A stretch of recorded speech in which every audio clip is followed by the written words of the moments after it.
Unit 12 है man power planning. आप देख पा रहे होंगे स्क्रीन पे, आपके पास बुक भी होगी। आपको मैन पावर के बारे में कुछ थोड़ा बहुत आइडिया है मैन पावर टर्म के बारे में? नो सर, मेरे लिए सब्जेक्ट ही न्यू है। ठीक है, कोई बात नहीं। तो मैन पावर का मतलब होता है किसी भी ऑर्गेनाइजेशन के अंदर जितने भी हमारी वर्क फोर्स होती है, जो भी लोग काम करने वाले हैं, उन सबको हम एक टर्म अगर दें तो एक उस टर्म को बोलते हैं मैन पावर। तो इस यूनिट में हम मैन पावर की यूनिट में हम पढ़ेंगे कि क्या ऑब्जेक्टिव्स होते हैं हमारे, क्या नीड है हमें मैन पावर प्लानिंग की, हमें प्लानिंग करने की मैन पावर की क्या ज़रूरत है, उसके क्या ऑब्जेक्टिव्स हैं, क्या प्रोसेसेस हैं मैन पावर प्लानिंग के, किस लिए हमें चाहिए, क्या टेक्निक्स हो सकती हैं, क्या नॉर्म्स हो सकते हैं, किस नॉर्म्स के ऊपर हम मैन पावर की प्लानिंग करेंगे, डेटाबेस के बारे में बात करेंगे, मैन पावर की कॉन्सेप्ट के बारे में बात करेंगे, एनालिसिस ऑफ वेस्टेज के बारे में बात करेंगे। तो ऑब्जेक्टिव्स पे चलते हैं। The concept and introduction of man power planning. Need of man power planning, क्या नीड होगी मैन पावर प्लानिंग की, क्या ऑब्जेक्टिव्स होंगे, कॉन्सेप्ट क्या है मैन पावर डिमांड का, जो हमें कितने एम्प्लॉयज चाहिए अपनी ऑर्गेनाइजेशन में, उसके क्या कॉन्सेप्ट है, database required for man power. अब किसी भी ऑर्गेनाइजेशन में हमें पहले से ही फोरकास्ट करना पड़ेगा कि किसी काम के लिए कितनी मैन पावर चाहिए, तो उसको फोरकास्ट करने के लिए एक डाटाबेस बनाना पड़ेगा। इस बारे में हम पढ़ेंगे इस यूनिट में आगे। मैन पावर सप्लाई के बारे में पढ़ेंगे, उसका कॉन्सेप्ट पढ़ेंगे और ये सारी चीज़ पढ़ेंगे। अब need of man power planning, man power planning की क्या नीड होती है, और 12.2 में हम ये पढ़ते हैं। To function and survive, an organization needs a manpower with the necessary qualifications, skills, and experience and aptitude to identify losses in terms of requirement, resignation, deaths, dismissal, transfer, promotion, etc. To anticipate the quantum and size of labor turnover and to initiate well in advance necessary corrective steps. तो इसमें बताना चाह रहे हैं कि man power planning, मतलब हमें man power की प्लानिंग, हमें कितनी मैन पावर चाहिए, इसकी प्लानिंग की क्या नीड है, हमें क्यों ये करना पड़ेगा पहले ही। तो किसी भी ऑर्गेनाइजेशन को सरवाइव करने के लिए पहले से ही हमें प्लान करना पड़ेगा कि कौन सी मैन पावर का हमें, अगर फॉर एग्जांपल हम किसी अगर फैक्ट्री का एक एग्जांपल लेते हैं, कोई मैन्युफैक्चरिंग फैक्ट्री है, कोई अगर मेडिसिनल मैन्युफैक्चरिंग फैक्ट्री है, तो किसी अगर हम उन मैन पावर की बात करते हैं या उन एम्प्लॉयज़ की बात करते हैं जो मशीनरी के ऊपर काम कर रहे हैं, तो हमें पहले से ही, अगर किसी ऑर्गेनाइजेशन को सरवाइव करना है तो उनको पहले से ही एक प्लान करके रखना पड़ेगा कि हमें किस मशीनरी के लिए कौन से स्किल वाले का मैन पावर की ज़रूरत है, क्या एक्सपीरियंस की ज़रूरत है। अगर कोई क्वालिटी कंट्रोल के अंदर काम कर रहा है, अगर किसी मेडिसिनल प्लांट के अंदर अगर क्वालिटी कंट्रोल में काम कर रहा है, तो हमें कितना एक्सपीरियंस चाहिए उस पर्सन को हायर करने के लिए, उस मैन पावर को हायर करने के लिए। ये सारी चीज़ें हमें पहले से प्लान करके रखनी पड़ेंगी। उनकी क्वालिफिकेशन, उनके स्किल्स क्या हैं, क्योंकि अगर हम प्लान नहीं करेंगे तो अगर हम किसी एक मशीनरी के ऊपर हमने किसी को काम करवाना है और हमने प्लान ही नहीं किया, हमने अनप्लान्ड किसी भी बंदे को रख लिया है जिसके पास वो स्किल नहीं है, तो एक तो हमारी एफिशिएंसी नहीं आएगी और हमारी कोई भी ऑर्गेनाइजेशन है, कोई मैन्युफैक्चरिंग ऑर्गेनाइजेशन है, उसमें कोई भी घटना होने का भी होने की भी एक पॉसिबिलिटी बन जाती है, क्योंकि उस मैन पावर के पास स्किल ही नहीं है, हमने प्लान ही नहीं किया था उस मैन पावर को रखने से पहले। हमें ये भी पहले से डिसाइड करना होता है मैन पावर के केस में कि ऐसी कोई भी घटना हो सकती है, किसी भी एम्प्लॉय की अनवांटेड डेथ हो सकती है किसी भी वजह से, कोई एम्प्लॉय रेजिग्नेशन दे के जा सकता है अपने फैमिली रीजंस की वजह से या किसी भी चीज़ की वजह से, या कोई भी एकदम से डिसमिसल हो सकता है, ट्रांसफर हो सकता है, प्रमोशन हो सकता है। तो एक मैनेजर को, एक मैनेजमेंट को पहले से ही प्लान करना पड़ेगा कि क्या क्या एक पॉसिबिलिटीज हो सकती हैं हमारी जो मैन पावर है उसमें, डेथ भी हो सकती है। तो एक फॉर एग्जांपल अगर हम एक कोई मैनेजर है जो एक पर्टिकुलर टास्क के ऊपर काम कर रहा है, तो हमें पहले से ही एक किसी एज अ मैनेजमेंट आइडेंटिफाई करके रखना पड़ेगा कि कौन सी मैन पावर है जो इनको इन फ्यूचर अगर कोई भी इमरजेंसी आ जाती है तो इनको इनकी जगह पे काम कर सकती है। क्योंकि अगर हमने प्लान नहीं किया होगा, मैन पावर प्लानिंग नहीं करी होगी पहले से, तो ऑल ऑफ अ सडन अगर वो छोड़ के चले जाते हैं या उनकी किसी वजह से अनवांटेड डेथ हो जाती है या कुछ भी हो जाता है, तो हमें एकदम से उसी स्किल वाला बंदा ढूंढना लाना बड़ा मुश्किल हो जाएगा और हमारी ऑर्गेनाइजेशन के काम में बहुत डिले हो जाएंगे। तो इसलिए हमें मैन पावर प्लानिंग की नीड होती है। टेक्नोलॉजिकल चेंजेस हो रहे हैं हमारी एनवायरनमेंट में, तो हमें पहले डिसाइड करना पड़ेगा कौन सी मैन पावर हमें आगे जो नई टेक्नोलॉजी आ रही है उसके लिए हमें रखनी है। तो ये सारे पॉइंट्स हैं need of man power planning में। इसमें बताया गया, we further point out importance of man power planning which can be also termed as man power planning such as it serves the purpose of planning and control technique, it accurately estimates the number of personnel required, जो हमने पहले बात करी कि कितने हमें person चाहिए किसी काम के लिए, वो एस्टिमेट हमें मिल जाता है अगर मैन पावर प्लानिंग करते हैं तो। It determines the recruitment level, अगर हमने पहले ही प्लानिंग कर रखी है तो हमारे पास एक लेवल बन जाएगा कि किस लेवल पे क्या हमें रिक्रूट करना है, किसको रिक्रूट करना है। It gives an indication of the lead time available to select and retain the required additional man power, मतलब हमें एक आइडिया रहेगा हमेशा अगर हम प्लानिंग से चलेंगे मैन पावर की, कि हमें कौन सी मैन पावर किस टाइम पे चाहिए, कितनी चाहिए, वो सारी हमें उसका बहुत अच्छे से आइडिया रहेगा। ऑब्जेक्टिव्स क्या है मैन पावर प्लानिंग के? Objectives of man power planning to ensure optimum use of existing man power, जो हमारे पास मैन पावर ऑलरेडी अवेलेबल है जो काम कर रही है, एज ए मैनेजमेंट हमको इंश्योर करना है कि वो ऑप्टिमम अपना मैक्सिमम दे विदाउट अपने आप को अपनी हेल्थ को अफेक्ट करे बिना, उनकी हेल्थ का भी हमें ध्यान रखना है एज ए मैनेजमेंट। और हमें मैन पावर प्लानिंग भी ऐसे करनी है कि वो अपना मैक्सिमम दे काम को, उनके लिए काम इतना एंजॉयबल बना दे कि वो अपने काम का मैक्सिमम दे। टू फोरकास्ट फ्यूचर रिक्वायरमेंट, ये कि फ्यूचर में हमें क्या जरूरत है, जो हमने पहले से अभी बात की थी। To assess the surplus and shortage of man power, हमें ये भी असेस करना है कि भाई किसी एक पर्टिकुलर प्लांट में मैन पावर ज़्यादा तो नहीं है कहीं के, भाई हमें काम थोड़ा है और मैन पावर बहुत ज़्यादा है, हम उस केस में क्या कर सकते हैं, मैन पावर को शिफ्ट कर सकते हैं किसी और प्लांट में। या हमें ये इंश्योर करना है कि कहीं पे शॉर्टेज तो नहीं है, कि हमें रिक्वायर्ड प्रोडक्शन ज़्यादा ज़रूरत है और मैन पावर हमारे पास कम है, हम जो हमारे रिजल्ट्स हैं वो पूरे नहीं आ रहे, जो हमें डिमांड पूरी करनी है आगे सप्लायर्स को वो पूरी नहीं हो रही है क्योंकि हमारा मैन पावर कम है। तो ये सारी चीज़ें हमें ध्यान में रखनी है। ये होते हैं objectives of man power planning. Process of man power planning, मतलब क्या प्रोसेस लगेगा हमें प्लानिंग करने के लिए मैन पावर की, वो 12.4 में बताया है। 12.4 में बताया है, the process of man power resource comprises of anticipating the man power needs, planning job requirement descriptions, analysing skills to determine the nature of man power needed, choosing adequate sir.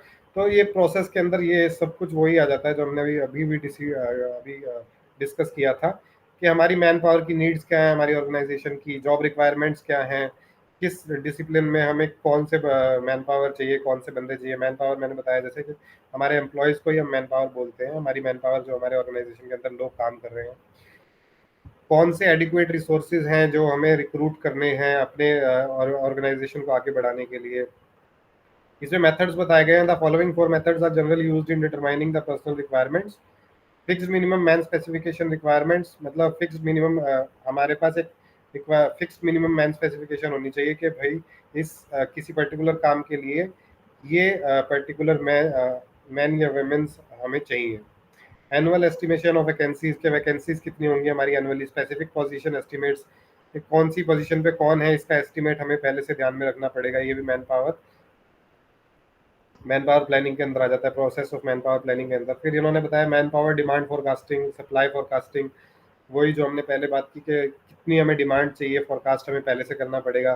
Forecasting the wastage, कितना हमारा man power ऐसा है जो जिनकी जिनका need नहीं है पर वो उस जगह पर काम कर रहे हैं, वो सारा हमें फोरकास्ट करना पड़ेगा पहले से ही। फोरकास्ट का मतलब आपको पता ही है कि पहले से ही हमें डिसाइड करना है।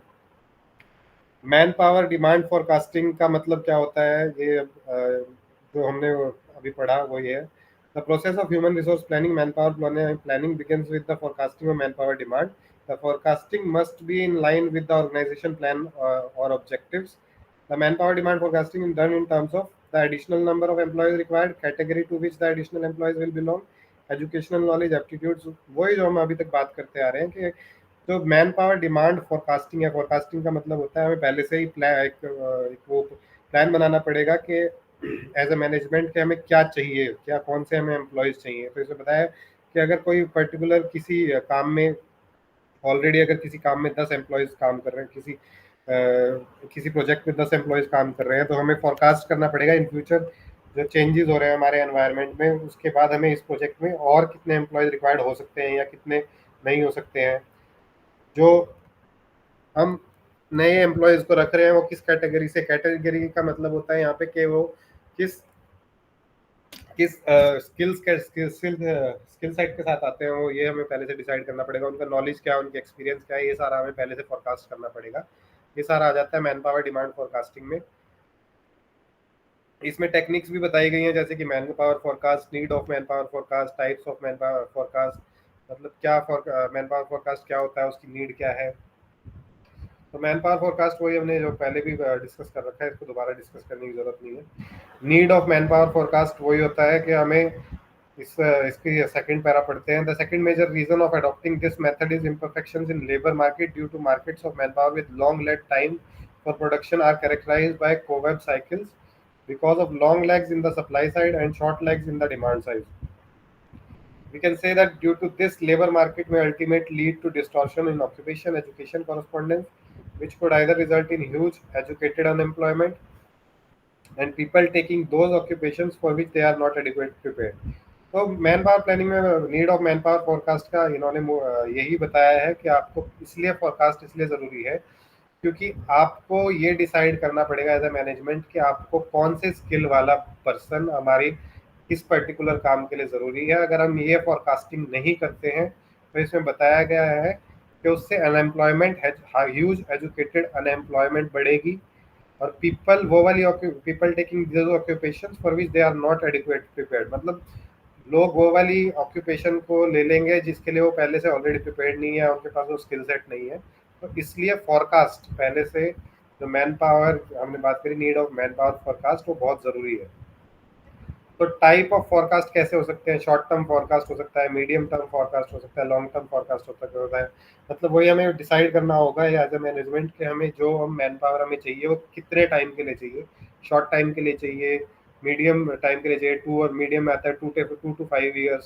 शॉर्ट पीरियड का मतलब होता है नॉट एक्सीडिंग 2 years।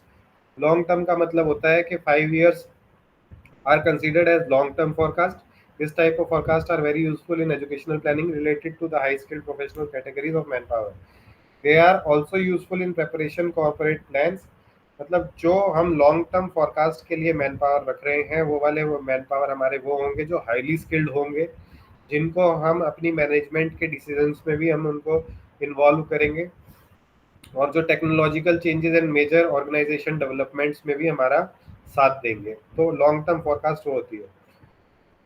फोर्थ पे आता है पॉलिसी कंडीशनल फोरकास्ट, मतलब किसी स्पेसिफिक पॉलिसी के हिसाब से अगर हमें डिमांड चाहिए मैन पावर की तो उसके बारे में बताया गया है इसमें।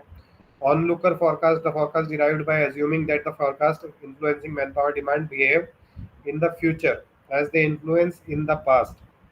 मतलब ऑनलुकर्स का मतलब होता है उनके किसी भी मैन पावर के जो पास्ट का इन्फ्लुएंस है उसके हिसाब से हमें उनके जो फ्यूचर में वो क्या बिहेव कर सकते हैं उसके बारे में फोरकास्ट करना। Optimizing forecast, macro and micro forecast. Macro और माइक्रो फोरकास्ट होते हैं ये to make the distinction between them because the end purposes of these forecasts are different and the methodologies employed and data base used are different. Macro forecasts are done usually at the national industry sector region state levels। मतलब जो macro forecast होती है वो national मतलब वो बड़े level पे काम करती है, नेशनल लेवल पे, इंडस्ट्री लेवल पे, सेक्टर लेवल, रीजन लेवल पे काम करती है। ये जो माइक्रो फोरकास्ट होती है वो एंटरप्राइज लेवल पे, एक डिपार्टमेंट लेवल पे आगे, यानी कि किसी ऑर्गेनाइजेशन के डिपार्टमेंट लेवल पे काम करती है। मतलब अगर हम मैक्रो फोरकास्ट की बात कर रहे हैं तो हम एक इंडस्ट्री क्या हम फोरकास्ट करेंगे कि हमें कितनी मैन पावर चाहिए, या एक ऑर्गेनाइजेशन की या नेशनल लेवल पे हम बात करेंगे कि हमें कितना मैन पावर हमारा नेशनल लेवल पे है, क्या उनके स्किल सेट हैं। जब हम माइक्रो की बात करते हैं तो माइक्रो का मतलब होता है कि हम एक इंडस्ट्री लेवल, एक छोटे लेवल की बात कर रहे हैं, एक अपने किसी एक ऑर्गेनाइजेशन के एक डिपार्टमेंट की बात कर रहे हैं कि उसमें 20 मैन पावर, अगर 20 एम्प्लॉयज़ अवेलेबल है तो उनका हमें फोरकास्ट करना है कि वो ज़रूरी है नहीं है, उनके क्या स्किल सेट है, ये सारी हमें बातें फोरकास्ट माइक्रो और माइक्रो फोरकास्ट के अंदर आ जाती है। 12.5 है man power demand forecasting techniques. क्या टेक्निक्स हो सकती हैं फोरकास्ट करने की? मैन पावर डिमांड जो है, मैन पावर मतलब एम्प्लॉयज़ कितने चाहिए, उसकी डिमांड का फोरकास्ट मतलब उसके बारे में फोरकास्ट करना, पहले से सोचना कि क्या उसकी क्या क्या टेक्निक्स हो सकती है। एम्प्लॉयज ओपिनियन मेथड पहला बताया गया, normative method, component method, international comparison method और MRP method, Mediterranean regional project method, इनके बारे में हम पढ़ते हैं। एम्प्लॉय ओपिनियन मेथड क्या होता है? Under this method employees are asked to give their assessment for the future man power needs in different. इसका मतलब वही है, एम्प्लॉय ओपिनियन का है कि अगर आप किसी एक ऑर्गेनाइजेशन की मैनेजमेंट से अगर आप बिलोंग करते हैं तो आप अपने जूनियर लेवल मैनेजर से बात करेंगे कि आप जिन प्रोजेक्ट्स पे काम कर रहे हैं, अगर कोई अकाउंट्स का काम कर रहा है, कोई मैन्युफैक्चरिंग का काम कर रहा है, कोई प्रोडक्शन का काम कर रहा है, तो हर हर एक यूनिट का एक मैनेजर होगा। तो आप एज ए मैनेजमेंट उन सबसे बात करेंगे कि आपको क्या लगता है कि फ्यूचर के लिए आपको कितने मैन पावर की और नीड हो सकती है, या आपके पास जो मैन पावर ऑलरेडी है वो सरप्लस है कि नहीं है, वो आप अपने मैनेजमेंट से बात अगर करते हैं तो उसका मतलब होता है एम्प्लॉयज ओपिनियन मेथड। वो एम्प्लॉयज ओपिनियन मेथड में आता है कि आप एम्प्लॉयज का ओपिनियन ले रहे हैं, अपने मैनेजर्स का ओपिनियन ले रहे हैं कि कितना आपको मैन पावर चाहिए इन फ्यूचर अपने काम के लिए, या नहीं चाहिए इन फ्यूचर अपने काम के लिए। दूसरा आता है normative method. Normative use norms for employing manpower to produce goods and services. The norms are usually expressed as ratios between the man power employed and the volumes of good. मतलब ये normative method एक formula है कि जो इन्होंने अभी बताया कि वो ratio between man power employed and the volumes और value of goods and services produced, मतलब वो एक डायरेक्टली प्रोपोर्शनल फॉर्मूला है कि कितना आपके पास मैन पावर है और कितना गुड प्रोड्यूस हो रहा है। आपको ये देखना है, अगर इसमें प्रोपोर्शनैलिटी में कुछ फर्क आता है कि आपके पास मैन पावर ज़्यादा है पर जो प्रोडक्शन है वो बहुत कम हो रही है, तो आपको उस हिसाब से डिसाइड करना पड़ेगा as a management normative method में। और वाइस वर्सा, अगर आपका लोग कम है और उसकी वजह से आपके अफेक्ट हो रहा है, आपकी प्रोडक्शन नहीं हो रही है, सर्विसेज नहीं हो रही है, तो वो नॉर्मेटिव मेथड के अंदर आ जाता है। कंपोनेंट मेथड होता है, in the component method requirement of any category of manpower are further subdivided in various component, and then a separate norm appropriate to each component is used in arriving at a forecast of manpower requirements for each component. Forecast of all components are then aggregated to arrive at the estimate to future manpower requirement. मतलब इसका यही है कि अगर आपकी एक organisation है, आप उस ऑर्गेनाइजेशन के अंदर अगर 1000 एम्प्लॉयज हैं, तो आप उनको अलग अलग कंपोनेंट्स में पहले डिवाइड कर देंगे, क्योंकि 1000 एम्प्लॉयज के बारे में फोरकास्ट करना बड़ा मुश्किल है। तो आप उनको एक छोटे छोटे कंपोनेंट्स में डिवाइड कर देंगे, छोटे छोटे कंपोनेंट्स में अलग अलग में डिवाइड कर देंगे, और उसके बाद आप उस हिसाब से फोरकास्ट करेंगे कि किस कंपोनेंट को में मैन पावर ज़्यादा है, किस कंपोनेंट में मैन पावर कम है, और उसके बाद आप उसको समेट कर देंगे दोबारा से उसको। जब आप एक एक एक ओपिनियन बना लेंगे एज ए मैनेजमेंट, तो आप उसको उनको दोबारा से सम कर देंगे उनका, और फिर डिसाइड करेंगे कि हमें कितनी मैन पावर चाहिए, फोरकास्ट करेंगे। उसके बाद आता है international comparison method. International comparison sometimes facilitate use of stable norms. There is considerable subjective evaluation international experiences in using the international comparison method, which is not always easy to justify an objective consideration. This method has therefore not been very popular. मतलब बताया गया international comparison method ज़्यादा popular नहीं है, इसके norms जो हैं वो भी स्टेबल नहीं है, और ये इसमें एक सब्जेक्टिव इवेल्युएशन हो जाती है ऑफ इंटरनेशनल एक्सपीरियंसेस। क्योंकि आप किसी भी, अगर आप इंडिया की मैन पावर की बात कर रहे हैं, आप उसको कंपेयर करेंगे किसी और कंट्री की मैन पावर से, तो वो कंपैरिजन हमेशा सही नहीं होगा। तो इसलिए इंटरनेशनल कंपैरिजन मेथड बहुत ही पॉपुलर नहीं है और बहुत कम यूज होता है। एमआरपी मेथड, जिसकी हमने बात करी थी, MRP method is design to forecast the man power requirement by educational category so that the forecast are rendered directly relevant to educational planning exercise। ये तो जैसे कि डेफिनेशन में बताया गया, बहुत इजीली एक्सप्लेन करा है कि एजुकेशनल कैटेगरी के हिसाब से हम डिसाइड फोरकास्ट करते हैं कि directly relevant educational planning exercise, मतलब डायरेक्टली रेलेवेंट कौन है, कौन सी मैन पावर है किस जॉब के लिए। एमआरपी मेथड में 5 स्टेप्स इन्वॉल्व होते हैं forecasting man power requirement bye education. The first step is to arrive at the target year projection of GDP determined by the economic plan in case of planned economics. The second step involves the estimation of sectorial contributions. Third step, sector specific average employment output ratios.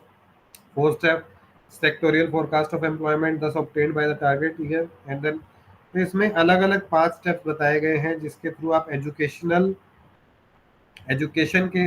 Category के हिसाब से आप forecast कर सकते हैं कि आपको कितनी मैन पावर चाहिए। 12.6 पे चलते हैं, techniques of micro forecasting. Micro forecasting हम पहले बात कर चुके हैं, इंडस्ट्रियल लेवल पे या एक डिपार्टमेंट लेवल पे अगर हम फोरकास्ट कर रहे हैं कि कितना हमें मैन पावर, कितने हमें एम्प्लॉयज चाहिए, तो उसको माइक्रो फोरकास्टिंग बोलते हैं। उसकी क्या क्या टेक्निक हो सकती है, उसमें 3 टेक्निक बताई गई है, जैसे कि evolving Manning norms. It starts with taking the comprehensive view of the work of the organization, which is first divided into functions. The functions are then subdivided into tasks, and work groups associated with each task are then identified in respect of each group. The level and number of position at each level, the job descriptions of each position and level. तो यही बताया गया है जो हमने अभी थोड़ी देर पहले भी पढ़ा गया था कि जो इवॉल्विंग मैनिंग जो नॉर्म है उसके हिसाब से अगर आपकी ऑर्गेनाइजेशन के अंदर कुछ लोग काम कर रहे हैं, 100 लोग काम कर रहे हैं, तो उनको फर्स्ट डिवाइड करा जाता है फंक्शंस के अंदर।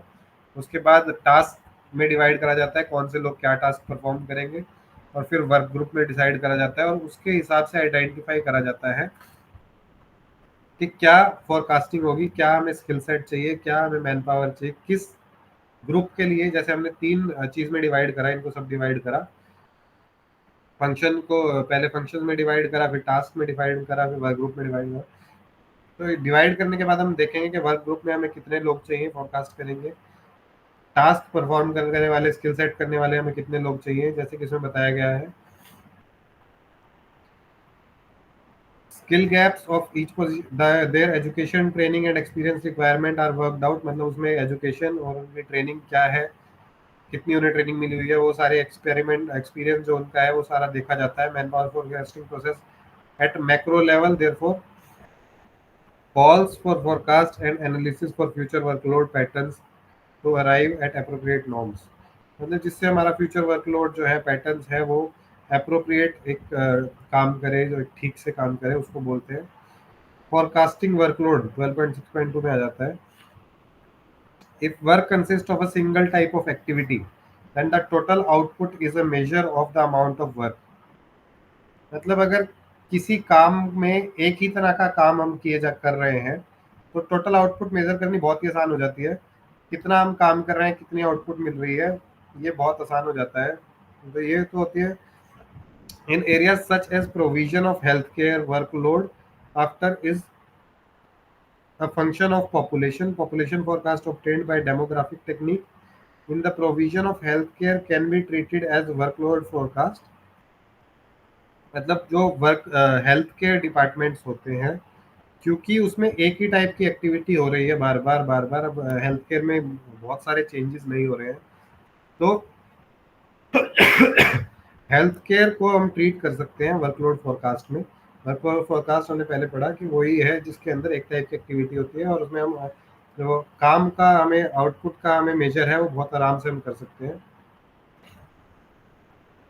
Under this, we predict the workload at each task separately and aggregate the workloads of all tasks to arrive at a forecast of total workload। Work consists of, मतलब वही, अगर हम health care की बात करें तो हेल्थ केयर में हमें ऑलरेडी पता है कि कौन से डिपार्टमेंट में कितने लोग काम कर रहे हैं, नर्सेज कितनी हैं, डॉक्टर्स कितने हैं, हमारे अटेंडेंट्स कितने हैं डॉक्टर्स के पास, और ये सारा हम पहले से ऑलरेडी डिवाइडेड है, सब कुछ हमें पता है। तो उसके अंदर जो फॉरकास्टिंग वर्कलोड के अंदर बहुत इजी हो जाता है हमारे लिए ये फॉरकास्ट करना कि आगे फ्यूचर में हमें क्या नीड हो सकती है, क्या इश्यूज आ सकते हैं, कौन से एम्प्लॉयज सरप्लस हैं, या हमें कौन से एम्प्लॉयज नीडेड हैं फ्यूचर में अगर कोई मिस हैप हो जाता है या कुछ भी हो जाता है। तो ये सारी चीज़ें इसके अंदर वर्कलोड फॉरकास्टिंग के अंदर बताई गई हैं। तो इसके 12.7 पे चलते हैं, database for man power forecasting. Database एक बहुत कंप्यूटर की टर्म है। डेटाबेस का मतलब होता है किसी भी डेटा का एक रिकॉर्ड बनाना, किसी भी डेटा को मेंटेन करना, वो डेटाबेस होता है। फॉर मैन पावर फोरकास्टिंग, उसको हम डेटाबेस को मैन पावर फोरकास्टिंग के लिए कैसे यूज कर सकते हैं, ये 12.7 में हम पढ़ेंगे।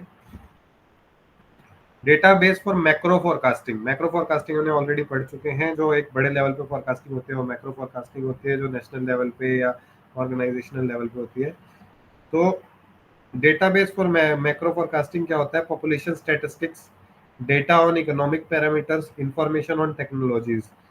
Under it population of country by age, sex, education, economic activity, status, migration, marital status, region and rural. मतलब इसका मतलब ये है कि अगर हम एक कंट्री की बात करें, इंडिया की ही बात करें, माइक्रो फोरकास्टिंग में अगर हम एक इंडिया की बात करें, जो कि एक ग्रोइंग कंट्री है, हम रोज सुनते हैं कि अनएम्प्लॉयमेंट बढ़ रही है, अनएम्प्लॉयमेंट बढ़ रही है। तो इसमें गवर्नमेंट कैसे फोरकास्ट करती है कि, तो गवर्नमेंट के पास एक डेटा होता है, एक स्टैटिस्टिक्स होता है, जो पॉपुलेशन स्टैटिस्टिक्स जिसको बोला गया है यहाँ पे, एक डेटा होता है जिसमें हर बंदे का, उनके पास एज होती है, एज ग्रुप होता है, उसका नाम होता है, उसका क्या वो किस फीमेल है कि मेल है ये होता है, रूरल है, अर्बन से, अर्बन से बिलोंग करते हैं कि रूरल से बिलोंग करते हैं, कौन सी क्या मैरिटल स्टेटस क्या है, उनके पास सारा डेटाबेस होता है, एक बड़ा एक डेटाबेस होता है जिसके बेस पे वो डिसाइड कर सकते हैं कि कौन से लोग अनएम्प्लॉयड हैं, एम्प्लॉयमेंट जिनके पास होनी चाहिए, जो यंग है।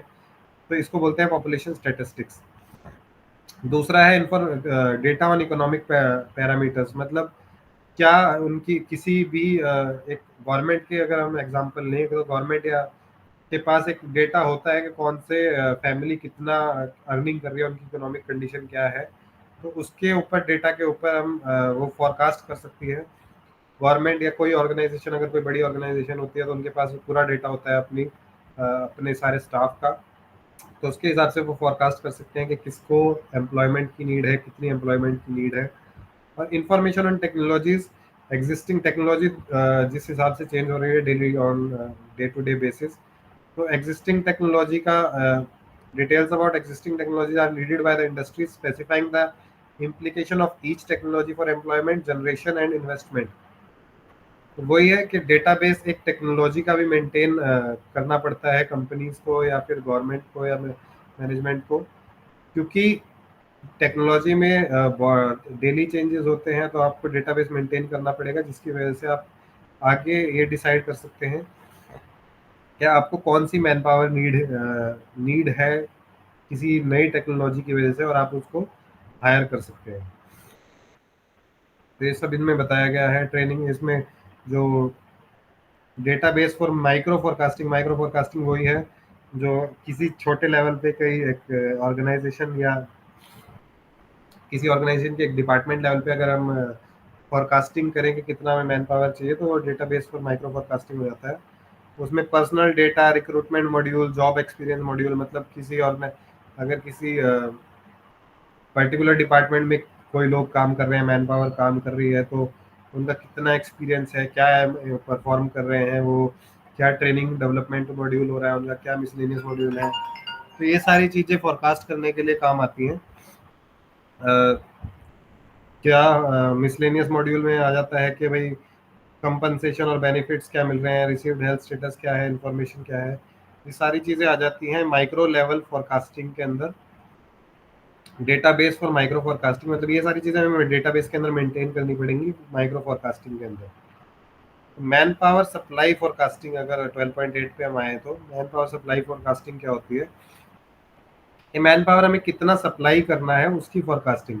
हमारे पास मैन पावर की इन्वेंट्री कितनी है, man power inventory helps in determining and evaluating quantity and quality of present man power. Inventory का मतलब होता है कि हमारे पास कितना मैन पावर अभी अवेलेबल है, कितने लोग हमारे पास अभी अवेलेबल हैं, और उनकी क्या क्वांटिटी है और उनकी क्या क्वालिटी है, क्या उनके स्किल सेट्स हैं, वो होता है मैन पावर इन्वेंट्री।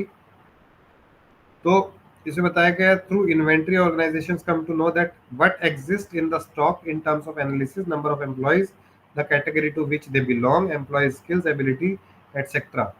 तो मैन पावर सप्लाई फोरकास्टिंग में हम पहले तो मैन पावर इन्वेंट्री, अपनी इन्वेंट्री चेक करेंगे कि हमारे पास कौन सी मैन पावर अवेलेबल है। दूसरा हम चेक करेंगे forecasting the wastage after having analyse the above facts, कितने लोग हमारे पास हैं।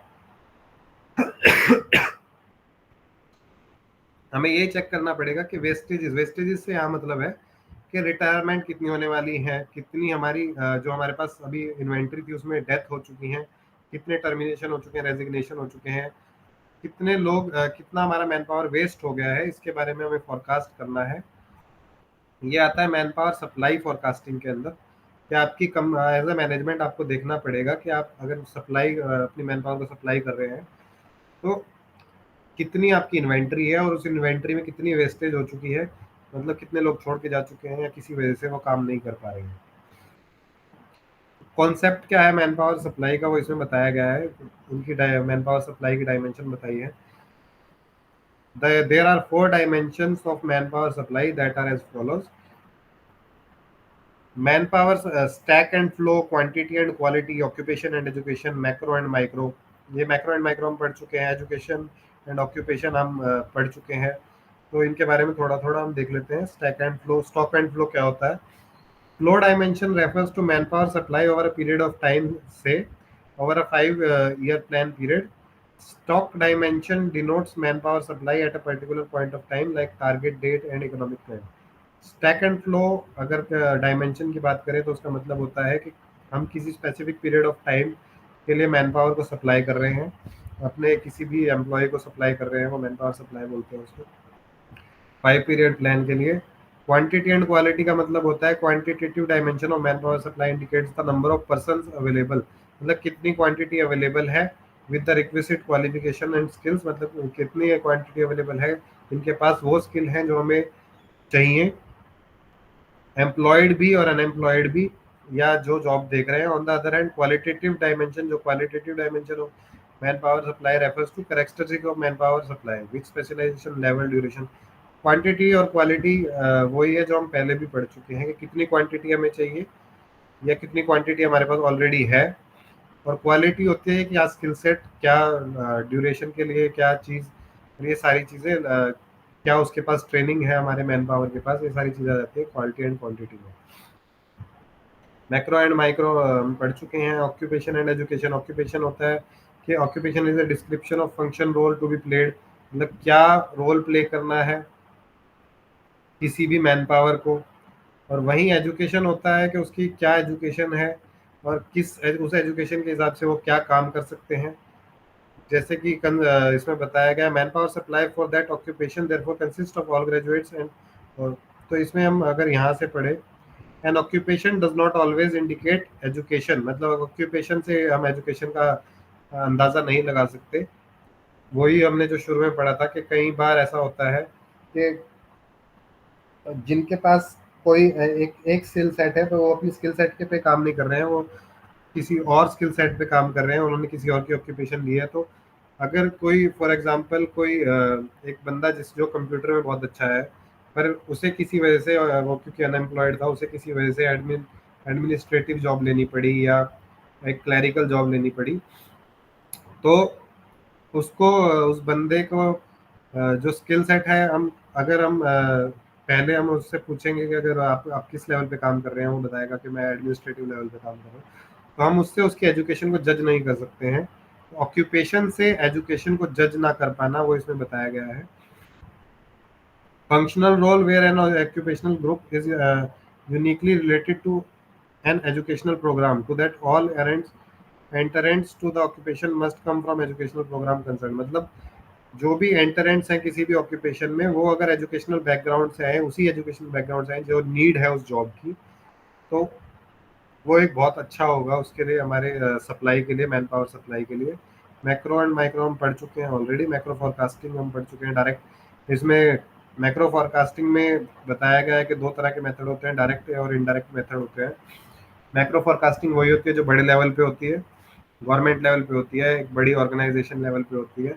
इसमें डायरेक्ट मेथड होता है फॉरकास्ट करने का कि हम एक डाटा उठाएं, अपना डाटाबेस उठाएं, सेंसस उठाएं, गवर्नमेंट एक सेंसस उठाए और उसके हिसाब से फॉरकास्ट करें कि कितनी हमें जॉब्स निकालनी है फ्यूचर में अपने।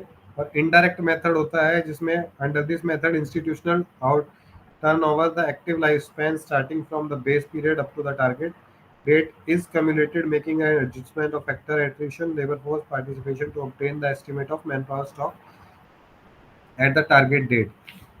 तो इनडायरेक्ट मेथड में यही बताया गया है कि बेस पीरियड से शुरू करते हैं और टारगेट डेट तक का हम एक डाटा एक डाटा तैयार करते हैं जिसमें हमें ये डिसाइड करना है कि कितनी लेबर फोर्स हमें चाहिए, क्या एस्टीमेट है लेबर फोर्स का, एक एस्टीमेट लगाते हैं। इस एस्टीमेट को बोलते हैं इनडायरेक्ट मेथड। इसी के अंदर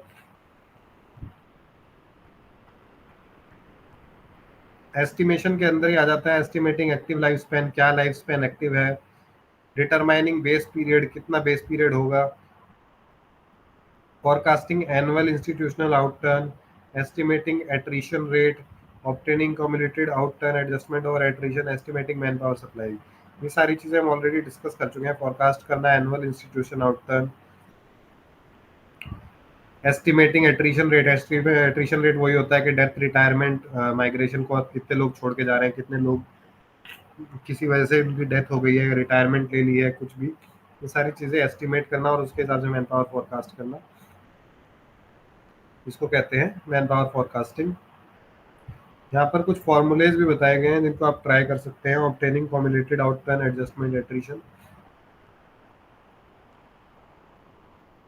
एस्टिमेटेड, और ये मैक्रो फोरकास्टिंग। माइक्रो फोरकास्टिंग के अंदर ये सारे मेथड्स थे। मैक्रो फोरकास्टिंग के अंदर एक्सटर्नल सप्लाई फोरकास्टिंग होती है, इंटरनल सप्लाई फोरकास्टिंग होती है, मतलब बड़े लेवल पे फोरकास्टिंग की हम पहले बात कर चुके हैं। तो एक्सटर्नल सप्लाई फोरकास्टिंग का क्या मतलब होता है? It arise primary through recruitment which is necessary meant to augment internal supply. Another source of external supply is through seconding personnel from other organization। मतलब किसी और ऑर्गेनाइजेशन से हमें अगर किसी मैन पावर की नीड है तो उसको एक्सटर्नल सप्लाई फोरकास्टिंग करते हैं। मतलब पहले से फोरकास्ट करना कि हमें किसी और ऑर्गेनाइजेशन से, किसी गवर्नमेंट डिपार्टमेंट से, जैसे कि हम अगर डेपुटेशन की बात करें, गवर्नमेंट डिपार्टमेंट में डेपुटेशन होती है, तो हमें पहले से ही फोरकास्ट करना है कि हमें कौन सा बंदा किसी एक्सटर्नल एनवायरनमेंट से भी लेना पड़ सकता है। इंटरनल सप्लाई फोरकास्टिंग के अंदर होता है हमारी ऑर्गेनाइजेशन के अंदर ही कितने लोग काम कर रहे हैं, उसके हिसाब से हमें किस पर्सन को किस टाइम पर हमें कहाँ पर हम सप्लाई कर सकते हैं, मतलब हम उसे कहाँ पर काम पर लगा सकते हैं। और वही चीज़ें कि डेथ, रिटायरमेंट और रेजिग्नेशन, ये सारी चीज़ें इसके अंदर फोरकास्टिंग के अंदर आ जाती है, इंटरनल के अंदर। Analysis of wastage. वेस्टेज की हमने वही बात की थी कि कितनी हमारे पास इन्वेंट्री है, कितने लोग हैं हमारे पास ऑलरेडी ऑर्गेनाइजेशन में, उनके क्या स्किल सेट है, ये सारी इन्वेंट्री होती है। और इस इन्वेंट्री के अंदर से हमें वेस्टेज अगर एनालाइज करनी है, कितने वेस्ट, हमारा मैन पावर कितना वेस्ट हो चुका है। वेस्ट का मतलब वही होता है डेथ, डेथ केस, रिटायरमेंट, छोड़ के चले जाना किसी वजह से, अनेबल टू वर्क होना, इनएबिलिटी टू वर्क हो जाना, कितने हमारी वेस्टेज हो चुकी है। उसके लिए एक फॉर्मूला है, annual manpower wastage is equal to manpower learning in a year upon average manpower in position into 100। इसके थ्रू हम निकाल सकते हैं हमारी कितनी मैन पावर वेस्टेज हो चुकी है।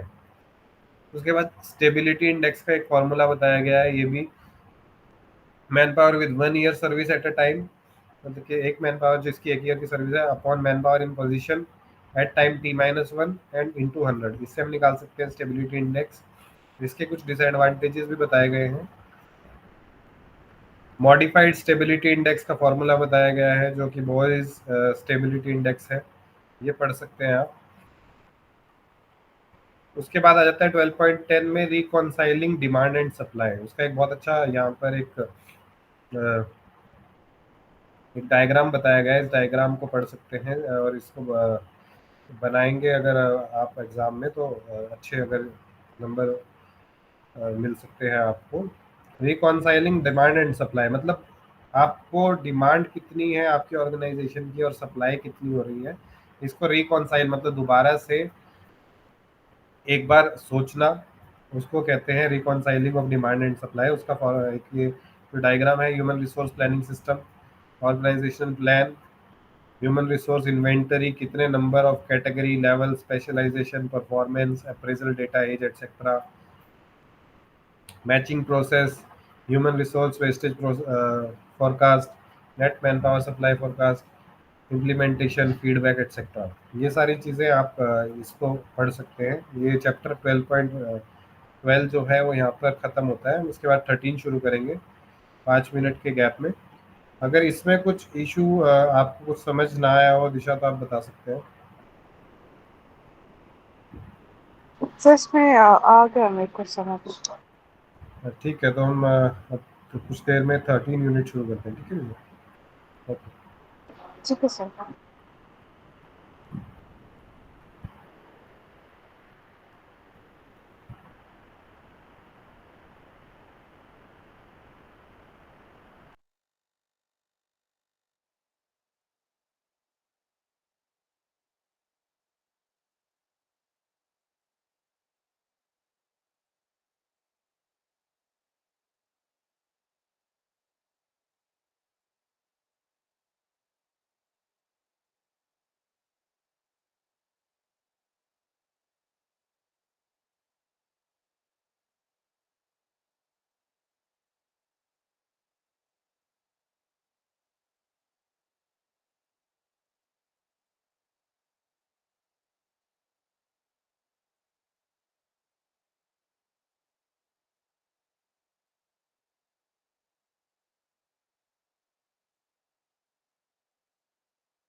यूनिट 13 हम अपनी शुरू करते हैं।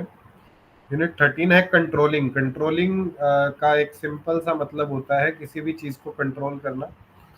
तो वो ही हम मैनेजमेंट के रूप में इसको समझेंगे कि मैनेजमेंट के रूप में कंट्रोलिंग का क्या मतलब होता है।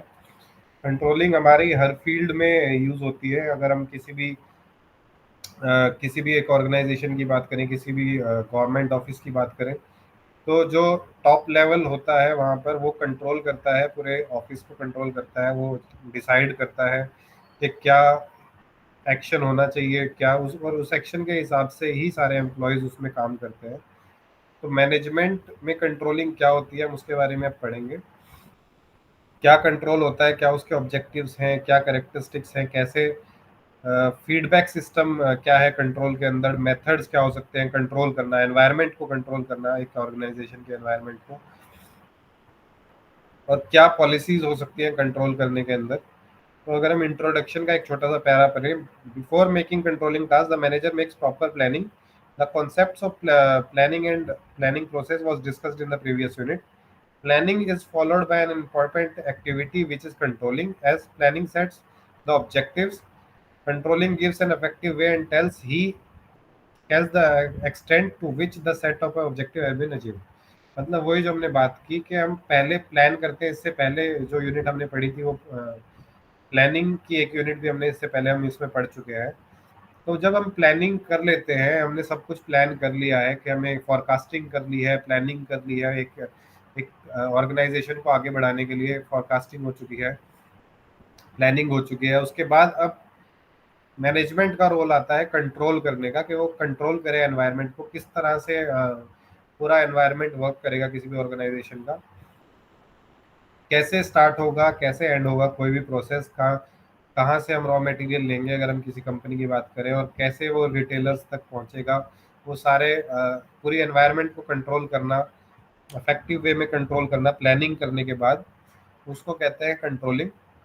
इस यूनिट के ऑब्जेक्टिव्स क्या हैं? To understand the nature and purpose of control, examine the prerequisites and characteristics of control, describe the control process, analyse the method and managerial strategies of control.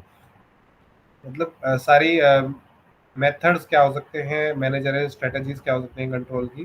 तो कंट्रोल के बारे में मैं ऑलरेडी डिस्कस कर चुका हूँ कि वो होता क्या है, व्हाट इज कंट्रोल, जो इसमें टॉपिक बताया गया है।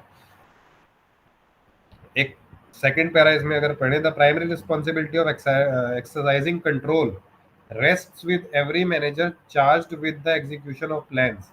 वही जो मैंने बताया, जो टॉप मैनेजर है किसी भी ऑर्गेनाइजेशन का या किसी एक डिपार्टमेंट का, जो मैनेजर है, हेड है, उसके उसकी रिस्पॉन्सिबिलिटी है कि वो एक कंट्रोल करे पूरी एनवायरनमेंट को, एग्जीक्यूशन ऑफ प्लान्स को कंट्रोल करे, कैसे कोई भी प्लान वर्कआउट करेगा। It operates on everything, things, people, and actions. It is wrong to assume that only top management has the responsibility for control, and that there is a little need for control at lower levels of management.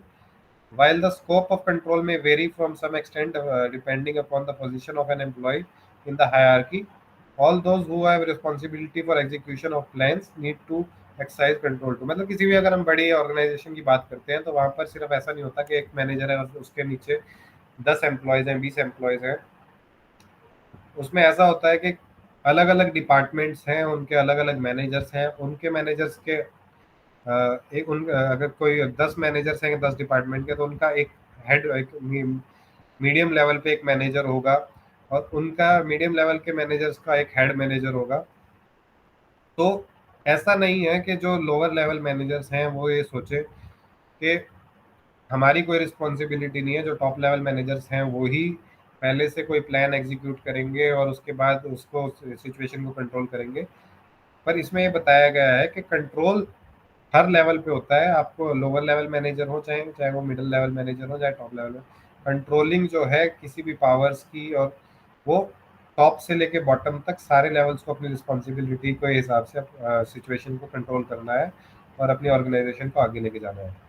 The pre requisite and characteristic of effective control system, मतलब एक control system अगर अच्छा है तो उसके pre requisite क्या हैं और उसके क्या कैरेक्टरिस्टिक्स हैं, ये हम पढ़ेंगे। The major prerequisites of control are two, plan and structure. तो प्लान का मतलब क्या होता है? Control must be based on a plan. The more clear and complete the plans are, the more effective controls can be. Plan की unit हमने पढ़ी थी डे बिफोर यस्टरडे। प्लान का मतलब होता है हमें प्लान आउट करना है, और प्लान आउट करने के बाद जब हम हमारे पास पूरा रोड मैप तैयार है, उसके बाद कंट्रोल अगर हम करते हैं तो वो बहुत इफेक्टिव कंट्रोल होगा। ये प्लान में आता है। Structure, there is a need of structure to know where the responsibility reels and offer deviation and corrective action. As in the case of plans, the more clear and complete the organization structure is, the more effective control can be। ये simple सी बात है कि जितना organisation का एक structure है वो जितना क्लियर होगा कि कौन से डिपार्टमेंट में कौन से लोग काम कर रहे हैं, ये एक स्ट्रक्चर होता है किसी भी ऑर्गेनाइजेशन का। किस डिपार्टमेंट में कौन लोग काम कर रहे हैं, क्या काम हो रहा है। अगर हमें ये बहुत अच्छे से पता है, एक एज अ मैनेजमेंट हमें पता है कि हमारे कौन सी हमारे जो स्ट्रक्चर है ऑर्गेनाइजेशन का वो क्या है, तो कंट्रोल करना उस एनवायरनमेंट को बहुत इजी हो जाता है। तो controls to be effective should share the following basic characteristics. इसमें appropriate, strategic, acceptable, reliable, objective, cost effective, ये सारे इसके अंदर कैरेक्टरिस्टिक्स आ जाते हैं स्ट्रक्चर के अंदर। उसके बाद हम चलते हैं 13.4 में, द कंट्रोल प्रोसेस के अंदर।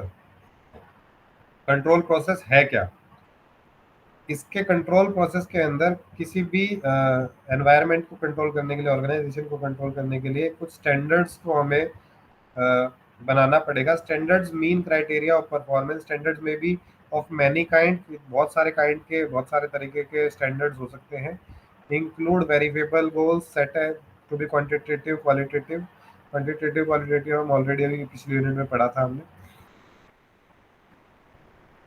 Profitability, productivity, market share, work performance, innovation, social responsibility, ये कुछ एरियाज हैं जो और एक ऑर्गेनाइजेशन के अंदर जिसके अंदर हम स्टैंडर्ड्स मेंटेन कर सकते हैं कि कितना प्रॉफिट हो रहा है, कितनी प्रोडक्टिविटी हो रही है, कितना हमारा मार्केट शेयर है।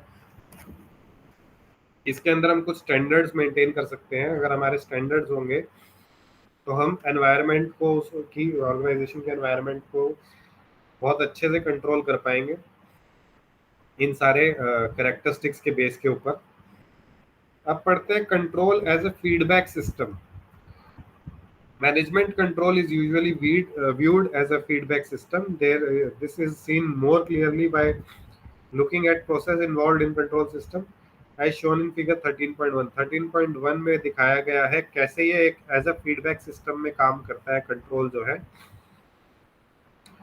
तो हम शुरू से इसको अगर पढ़ें तो analysis of causes of deviation. पहले हमें आइडेंटिफाई करना है कि डेविएशंस क्या है, फिर हमें एनालाइज करना है कि उसके डेविएशन के क्या कॉजेज हैं, फिर हमें प्रोग्राम ऑफ करेक्टिव एक्शन, हमें करेक्टिव एक्शन लेना है, इम्प्लीमेंट करना है करेक्शंस को, डिजायर्ड परफॉर्मेंस लेनी है। उसमें से डिजायर्ड परफॉर्मेंस में से देखना है कि एक्चुअल परफॉर्मेंस हुई क्या है, पहले देखना है कि डिजायर्ड क्या है परफॉर्मेंस, उसके बाद देखना है कि एक्चुअल परफॉर्मेंस क्या हुई है, मेजर करना है उस एक्चुअल परफॉर्मेंस को। Comparison of actual against standards, मतलब एक ऑलरेडी हमने एक स्टैंडर्ड बना रखा है, उसके हिसाब से कंपेयर करना है जो हमारी आउटपुट आई है उसको। और अगर ये आउटपुट ठीक से नहीं आती है तो ये साइकिल दोबारा से चलती है, आइडेंटिफिकेशन ऑफ डेविएशन। मतलब ये साइकिल दोबारा दोबारा चलती रहेगी जब तक हमारा आउटपुट जो है, इसको बोलते हैं feedback system in control process. मतलब फीडबैक ले लेकर काम करना किसी भी ऑर्गेनाइजेशन में। फीडबैक लेना, उस फीडबैक से, अगर आसान भाषा में इसको समझे, फीडबैक लेना, फीडबैक से समझना कि कौन सी हमारा डिपार्टमेंट अच्छे से काम कर पा रहा है, कौन सा नहीं कर पा रहा, क्या डेविएशंस हो रही हैं, उन डेविएशंस को सुधारना, उसके बाद फॉरकास्ट करना हमें क्या आउटपुट चाहिए और एक्चुअल आउटपुट क्या मिल रहा है ये फॉरकास्ट करना। इसको बोलते हैं control as a feedback system. और फिर दोबारा से देखना कि हम कंपेयर करना, जो हमने ऑलरेडी स्टैंडर्ड सेट कर रखे हैं कि हमारी प्रोडक्शन इतनी होनी चाहिए थी, उससे मैच करना, नहीं हो रही है मैच तो दोबारा से फिर यही साइकिल दोबारा चलाना। ये होता है फीडबैक सिस्टम इन कंट्रोल। ठीक है, इसमें एक और डायग्राम दिखाया गया है 13.2 फिगर में, जिसमें इनपुट, फीड फॉरवर्ड, उसके बाद प्रोसेस, आउटपुट, सिंपल फीडबैक, ये भी फीडबैक से रिलेटेड ही है। फीडबैक लेके अपने प्रोसेस को इम्प्रूव करना। 13.6 पे चलते हैं, मेथड्स ऑफ कंट्रोल। क्या क्या मेथड हो सकते हैं कंट्रोल के? तो Arthur बेडिन discuss 9 methods of control and classify them into 3 categories based on their frequency। तो 9 मेथड होते हैं कंट्रोल के और 3 कैटेगरीज के ऊपर बेस्ड होते हैं वो। कौन सी 3 कैटेगरीज हैं कंट्रोल करने की, मेथड ऑफ कंट्रोल की? Constantly use control, periodically use control, occasionally use control. Constantly use control होता है self control, group control, policies, procedures and rules. Periodically use control होता है management information system, external audit, budget. और occasionally use control होता है special report, personal observation and project control. तो इसके अंदर अगर हम पढ़े कांस्टेंट कंट्रोल्स के अंदर, तो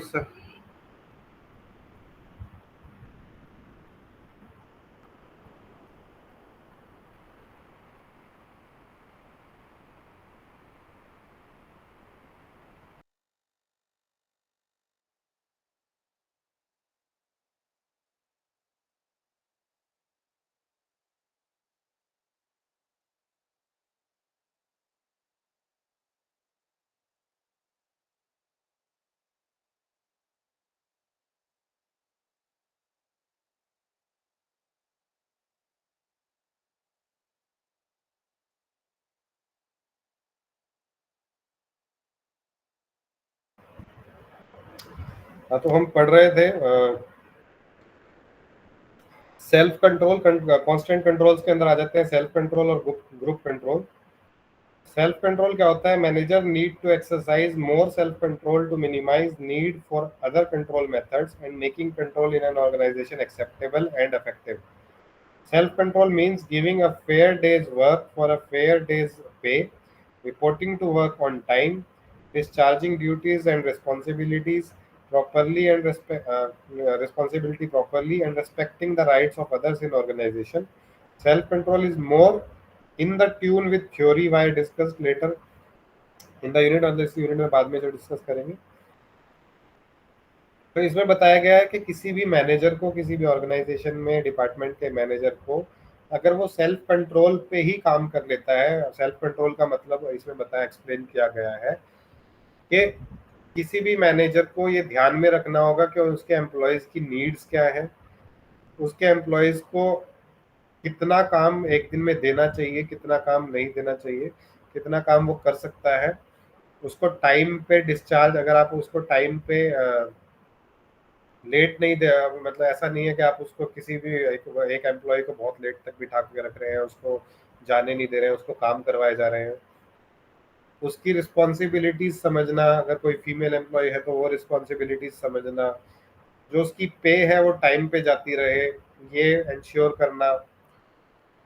और ये सारी चीजें अगर ये सारी चीजें वो खुद ही कंट्रोल कर ले, मैनेजर अगर खुद ही कंट्रोल कर ले इस सारी एनवायरनमेंट को, इन छोटी छोटी चीजों को, तो जो बाहर के कंट्रोलिंग मेथड्स हैं जो हमने अभी पढ़े, ऊपर कंट्रोलिंग मेथड्स पढ़े थे, उन कंट्रोलिंग मेथड्स की जरूरत ही नहीं पड़ेगी अगर मैनेजर ही सेल्फ कंट्रोल कर ले। तो सेल्फ कंट्रोल में ये बताया गया है, ग्रुप कंट्रोल में work groups are a source of control. Group defined norms exert greater influence in organization than the norms that managements may choose to set ultimately, and thrust of groups. Group norms and group control can aid or hinder formal authority. Organizations would do well to develop and use group control processes to enforce formal authority. While in some organizations, group control processes help increase output and improve quality. In other, they resulted in restricting output. For group norms to contribute to organization goals, there should be a climate of trust and openness, a culture of cooperation and confrontation, quality circle, quality of work life programs. तो group control का मतलब क्या होता है कि कुछ एक work group है जो पूरा एक सोर्स ऑफ कंट्रोल होगा, जो पूरी एक एनवायरनमेंट को कंट्रोल करेगा। ऐसा नहीं है कि कोई इंडिविजुअल, एक मैनेजर उसको कंट्रोल कर रहा है, एक वर्क ग्रुप पूरी एनवायरनमेंट को कंट्रोल करेगा, वो रूल्स ले आउट करेगा, सेट करेगा एक ऑर्गेनाइजेशन के और किसी डिपार्टमेंट के। रूल्स किस बेस पे होंगे, कई बार उनको ऐसे रूल्स करने डिसाइड करने पड़ेंगे जिसमें आउटपुट को इंक्रीज करना है। अगर हमें किसी एक पर्टिकुलर डिपार्टमेंट की आउटपुट को इंक्रीज करना है तो उस हिसाब से ग्रुप कंट्रोल करेगा। वहीं अगर दूसरी जगह देखा जाए तो कहीं पे ऐसा होगा कि आउटपुट को अभी आउटपुट को इम्प्रूव करना इतना ज़रूरी नहीं है, क्वालिटी को, जो हमारी क्वालिटी या स्किल सेट को है उसको इम्प्रूव करना ज़रूरी है, तो वो डिसाइड करेगा। पर जो ग्रुप कंट्रोल मेथड होते हैं जिसमें एक ग्रुप ने ऑलरेडी रूल्स लेआउट कर दिए हैं, जो एक ग्रुप है वो लेआउट रूल्स लेआउट करके जिसमें काम कर रहे हैं, उसमें बहुत ज़रूरी होता है कोऑपरेशन का, क्योंकि ऑलरेडी रूल्स सेट हैं। तो ऐसा हो सकता है कि कुछ एम्प्लॉयज़ को लगे कि ये रूल्स हमारे लिए ठीक नहीं है, वो उस जो ये वाला मेथड ऑफ कंट्रोल है ग्रुप कंट्रोल, इसको ठीक ना माने। तो इसमें कोऑपरेशन का बहुत ज़रूरी है, कल्चर ऑफ कोऑपरेशन बहुत ज़रूरी है।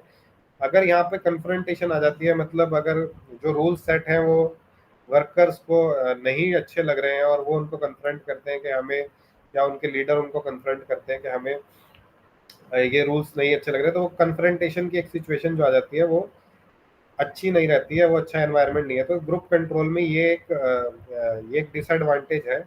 अगर अगर कोऑर्डिनेशन और कोऑपरेशन से काम नहीं हो रहा है, रूल्स ऑलरेडी सेट है, उनसे उनको नहीं माना जा रहा है और कन्फ्रंटेशन हो रही है, तो इससे दिक्कत हो सकती है ऑर्गेनाइजेशन के आगे बढ़ने में। Quality circle, quality of work life programs, and work design experiments being taken up in some organizations are examples that point to organizational thrust toward reinforcing group control processes for achieving organization goals through integration of members' interest with those of the organization. वही इसमें बताया गया है कि अगर coordination और cooperation से चलते हैं तो ग्रुप कंट्रोल मेथड भी एक बहुत अच्छा मेथड है कंट्रोलिंग का। पॉलिसीज, प्रोसीजर्स, रूल्स ये बताए गए हैं इसके अंदर। These are essentially bureaucratic control mechanisms referred to in the discussion on control strategies, they reflect past managerial experience, मतलब पिछले मैनेजरियल एक्सपीरियंस के हिसाब से how to make certain decisions, deal with resources etcetera, ये सारे आ जाते हैं पॉलिसी प्रोसीजर रूल्स के अंदर। अब पढ़ते हैं periodic controls, management information system, external audit, budget, ये होते हैं पीरियोडिक कंट्रोल सिस्टम। मतलब मैनेजमेंट इंफॉर्मेशन सिस्टम का मतलब होता है कि एक मैनेजमेंट लेवल पे इंफॉर्मेशन को कलेक्ट करना पीरियोडिकली। मतलब एक जैसे कि अगर किसी ऑर्गेनाइजेशन की बात करें और उसमें एक अकाउंट्स डिपार्टमेंट है, तो उस अकाउंट डिपार्टमेंट में पीरियोडिकली उसकी इंफॉर्मेशन लेना कि इस कितना बजट हमने एलोकेट किया था इस अकाउंट डिपार्टमेंट को या इस डिपार्टमेंट को, कितना उसमें यूज हुआ, कितना नहीं यूज हुआ, ये पीरियोडिकली उसकी इंफॉर्मेशन लेना होता है मैनेजमेंट इंफॉर्मेशन सिस्टम। और इसके हिसाब से सिचुएशन को कंट्रोल करना कि अगर ज़्यादा एक्सपेंस हो रहा है तो उस डिपार्टमेंट को बताना कि आपकी तरफ से ज़्यादा एक्सपेंस हो रहा है और इसको कंट्रोल किया जाए, कहाँ पे किस हेड में ज़्यादा एक्सपेंस हो रहा है ये बताया जाए। तो ये आता है मैनेजमेंट इंफॉर्मेशन सिस्टम के। एक्सटर्नल ऑडिट, ऑडिट का मतलब होता है कि जो पीरियोडिकली जो हमारा जैसे अगर हम अकाउंट्स की ही बात कर रहे थे या अकाउंट्स की बात हो, प्रोडक्शन की बात हो किसी कंपनी में, तो ये एक्सटर्नल ऑडिट्स बहुत ज़रूरी हो जाती हैं पीरियोडिकली करवानी, क्योंकि इससे एक कंट्रोल रहता है, एक एनवायरनमेंट कंट्रोल रहती है। उनके किसी भी एम्प्लॉय के ऊपर एक प्रेशर रहता है कि आपकी एक ऑडिट होने वाली है कुछ टाइम बाद, आज से 2 साल बाद, 3 साल बाद आपकी एक ऑडिट होगी।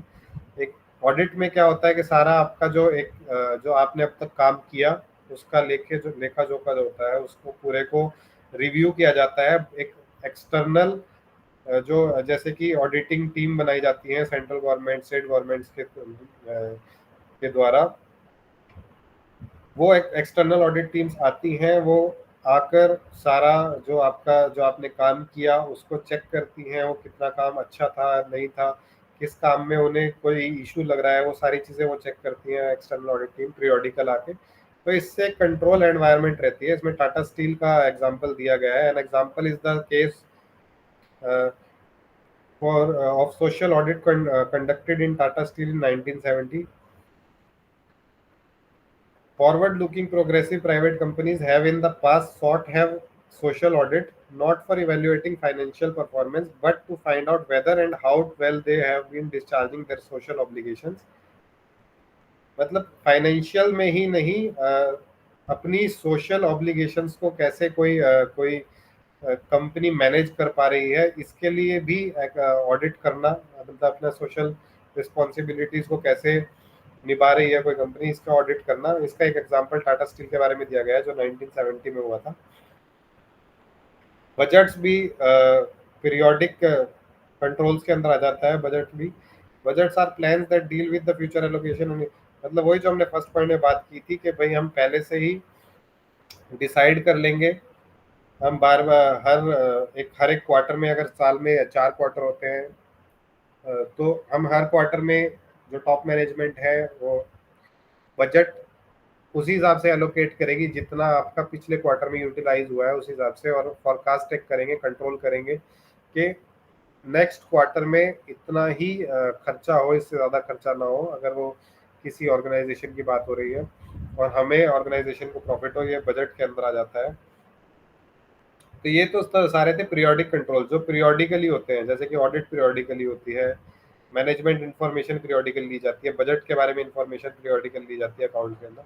ओकेजनल कंट्रोल्स क्या होते हैं, क्या ओकेजनली को जो कभी कभी एकदम से तो स्पेशल रिपोर्ट्स हो जाता है उसके अंदर। क्या आप अगर किसी ऑर्गेनाइजेशन में काम कर रहे हैं, आप एक मेडिकल फार्मास्यूटिकल प्लांट में काम कर रहे हैं, तो आपसे ओकेजनली, मतलब जो एक तो हो रही है ऑडिट आपके पास, जो आपके मेडिकल जो आपके फार्मेसी के ड्रग इंस्पेक्टर हैं, वो एक तो आपकी कंपनी में हर 2 साल में विजिट कर रहे हैं, आपको पता है हर 2 साल में वो विजिट करेंगे, एक ऑडिट करेंगे। और एक होता है कि वो किसी भी टाइम पे, पॉइंट ऑफ टाइम पे, साल में कभी भी आपके फार्मास्यूटिकल प्लांट को एक नोटिस भेजकर, एक लेटर भेजकर कोई भी इंफॉर्मेशन मांग सकते हैं वो ड्रग इंस्पेक्टर। तो उसको कहते हैं स्पेशल रिपोर्ट मांगना। तो उसमें स्पेशल रिपोर्ट में आपको वो रिपोर्ट, आपकी कंपनी कैसे काम कर रही है, वो किसी ड्रग के बारे में बात कर रहे हैं कि आप कैसे किस ड्रग को मैन्युफैक्चर कर रहे हैं, क्या उसके आप प्रिकॉशंस टेक कर रहे हैं, वो अगर कुछ भी मांग लेते हैं तो वो आ जाता है स्पेशल रिपोर्ट्स के अंदर, वो आपको प्रोवाइड करनी है।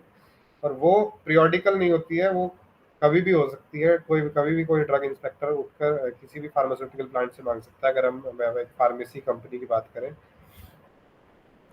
पर्सनल ऑब्जर्वेशन भी ओकेजनल के अंदर आ जाता है। पर्सनल ऑब्जर्वेशन किसी भी मैनेजर की, किसी भी हेड की, अपने ऑब्जर्वेशन की बात हो रही है, कोई भी हेड या कोई भी मैनेजर अपने डिपार्टमेंट की, अपनी ऑर्गेनाइजेशन के बारे में पर्सनल ऑब्जर्व करे कि कौन सा हमारा प्रोजेक्ट कितना हमें फायदा कर रहा है, कितना नुकसान कर रहा है, तो ये आ जाती है ओकेजनल कंट्रोल्स के अंदर, और उसके हिसाब से वो एनवायरनमेंट को कंट्रोल करे। और प्रोजेक्ट कंट्रोल का होता है, various methods have been developed to controlling specific enterprise project. The best example of network analysis using the PERT, and एक PERT टूल के बारे में बात करा गया है जो प्रोजेक्ट कंट्रोल के अंदर आता है। It is a diagram showing of interrelationship between the events and activities comprise a project. It is detailed, easy to communicate means of, मतलब एक डायग्राम बना लेना जिसमें इंटर रिलेशनशिप दिखाया जाए between events and activity comprises a project.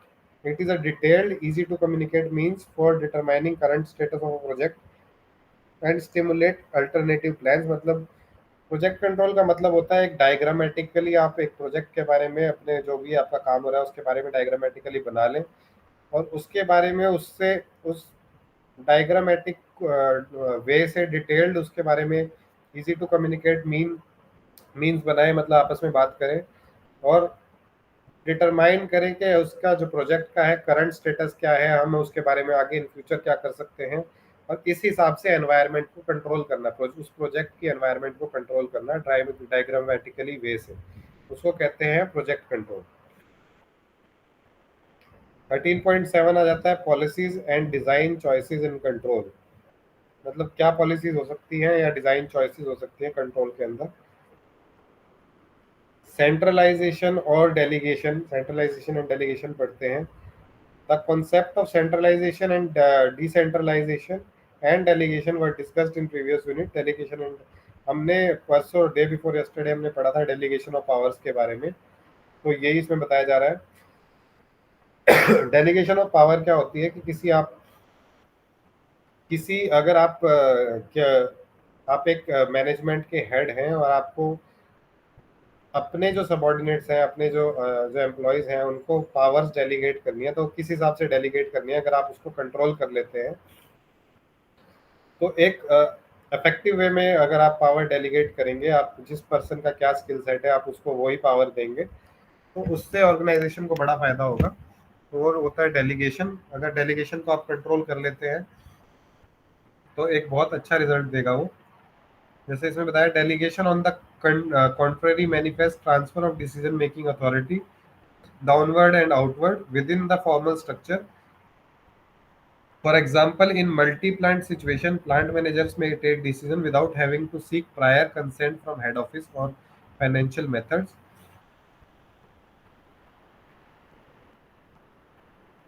Involving a sum of not more than 2 lakhs for each transaction, there is an instance of delegation of financial powers.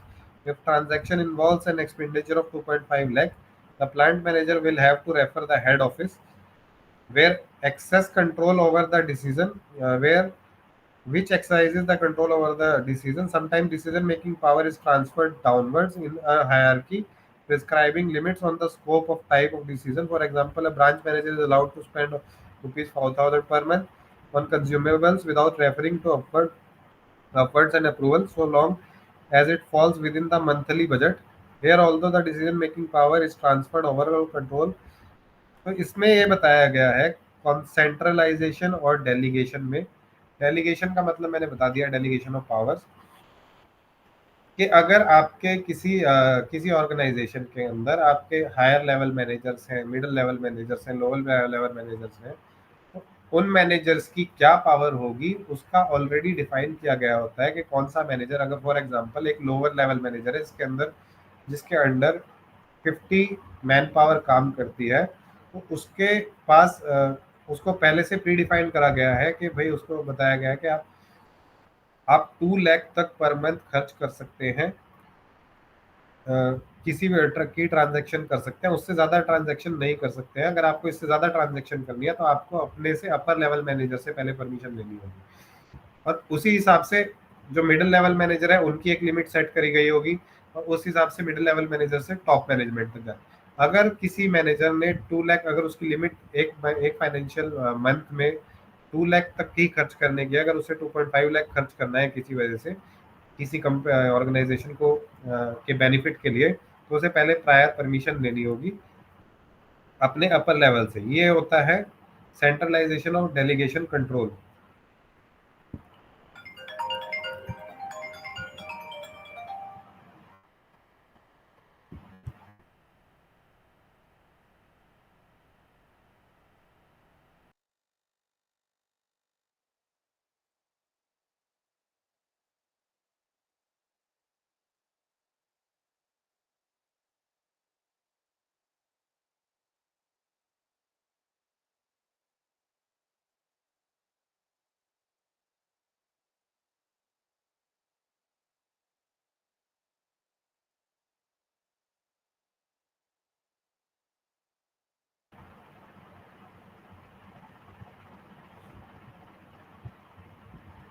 तो ये होता है सेंट्रलाइज्ड और डेलीगेशन ऑफ पावर्स।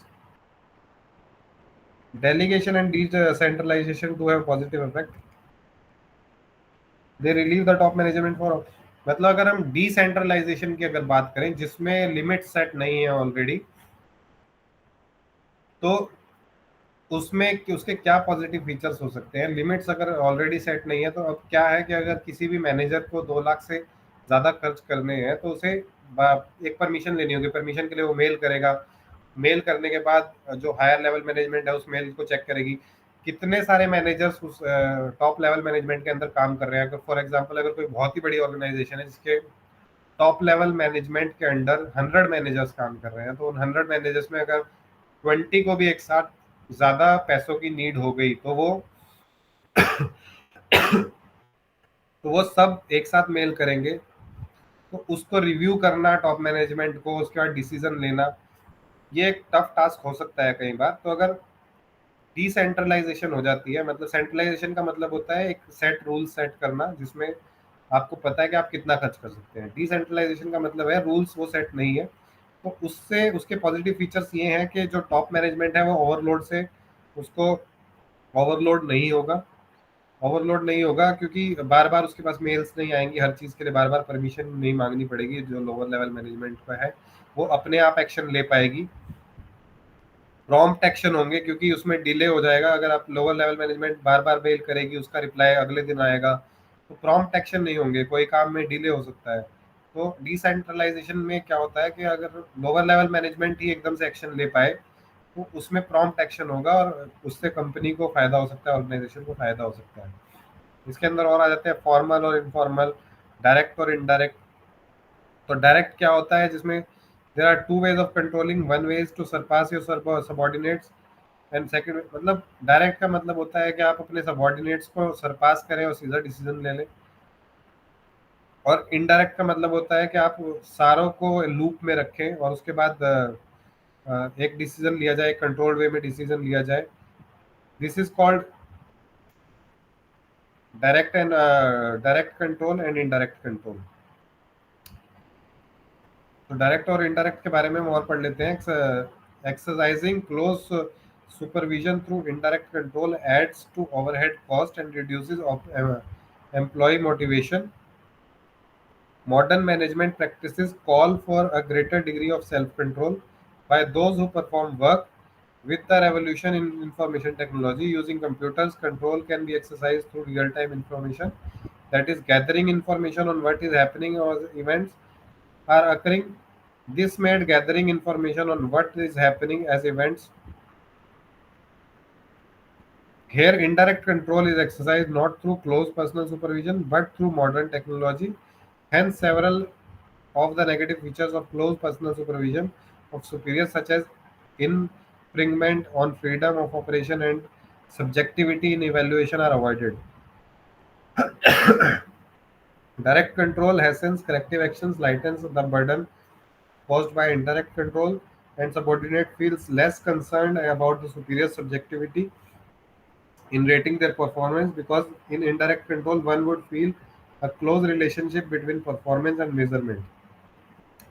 तो direct control और indirect control का अगर हम बात करें तो उसका मतलब यही है कि अगर आप अपने सबॉर्डिनेट्स को के साथ क्लोजली वर्क कर रहे हैं और उनको उनकी नीड्स को कंट्रोल कर रहे हैं, उनकी नीड्स का ध्यान रख रहे हैं, वो आ जाता है डायरेक्ट कंट्रोल के अंडर। उसमें जो आपके एम्प्लॉयज हैं वो फ्रीडम फील करते हैं, तो वो एक एफिशिएंट वर्क करते हैं। इनडायरेक्ट कंट्रोल में आज क्या होता है कि जो मैनेजर्स हैं वो इनडायरेक्टली कंट्रोल कर रहे हैं, जिसमें जो आपके एम्प्लॉयज हैं वो लूप में नहीं है, उनको पता नहीं है क्या हो रहा है। तो उसमें कई बार कन्फ्रंटेशन और अ, जो हमारा एफिशिएंसी है काम की, उसमें बहुत ज़्यादा अफेक्ट पड़ सकता है। डायरेक्ट और इनडायरेक्ट कंट्रोल का ये मतलब होता है। तो समरी में अगर हम जाएं तो इस चैप्टर का क्या सार है।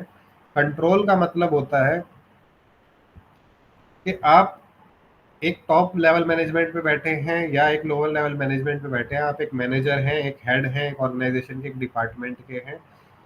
आप किस हिसाब से कंट्रोल कर सकते हैं अपनी एनवायरनमेंट को, उसकी प्लानिंग आप ऑलरेडी कर चुके हैं। आपको किस हिसाब से कंट्रोल करना है कि आप एफिशिएंट वर्क भी दे रहे हैं अपनी कंपनी को, और साथ ही साथ जो आपके एम्प्लॉयज हैं आपने इस हिसाब से कंट्रोल की हुई है एनवायरनमेंट कि आपके एम्प्लॉयज को कोई वर्कलोड में अफेक्ट नहीं आ रहा है, आपके एम्प्लॉयज की बेसिक नीड्स फुलफिल हो रही हैं, उनकी जो पे है वो टाइम पे मिल रही है, वो अच्छे से अपने स्किल सेट के हिसाब से काम कर पा रहे हैं क्योंकि आपने ऑलरेडी स्किल्स के हिसाब से काम असाइन किया हुआ है, कंट्रोल किया हुआ है। तो ये जो कंट्रोल है, अगर हम समरी की बात करें, वो ऐसा नहीं है कि सिर्फ टॉप लेवल मैनेजमेंट ही करेगी, वो लोअर लेवल मैनेजमेंट से लेकर टॉप लेवल मैनेजमेंट तक चलता है। इसमें हमने बहुत सारी बातें की कि डेलीगेशन ऑफ पावर की बातें की कि कितनी पावर किसके पास होनी चाहिए, वो सेंट्रलाइज्ड होनी चाहिए कि डिसेंट्रलाइज्ड होनी चाहिए। सेंट्रलाइज्ड के अपने फायदे हैं, सेंट्रलाइज्ड का ये फायदा है कि उसमें फ्रॉड होने के चांसेस कम होते हैं। डिसेंट्रलाइजेशन के अपने फायदे हैं कि डिसेंट्रलाइजेशन का ये फायदा है कि जो टॉप लेवल मैनेजमेंट है उसके ऊपर बर्डन कम हो जाता है, क्योंकि नीचे लोअर लेवल मैनेजमेंट ही अपने आप डिसीजन ले सकती है। ये इसकी समरी है, 13 यूनिट यहाँ पर फिनिश होती है। कंट्रोल के बारे में कोई इशू हो तो आप बता सकते हैं दिशा। नहीं सर, अभी फिलहाल सब अच्छे से समझ में आ रहा है। जी क्या? मैं कहा सर अच्छे से समझ में आ रहा है, अभी कोई ऐसी इश्यू नहीं है। ठीक है ठीक है, तो हम 40 अभी क्योंकि थोड़ा टाइम है तो हम 14 भी शुरू कर लेते हैं, जितना टाइम हमारे पास थोड़ा हाँ जी उसके सर। बाद जी।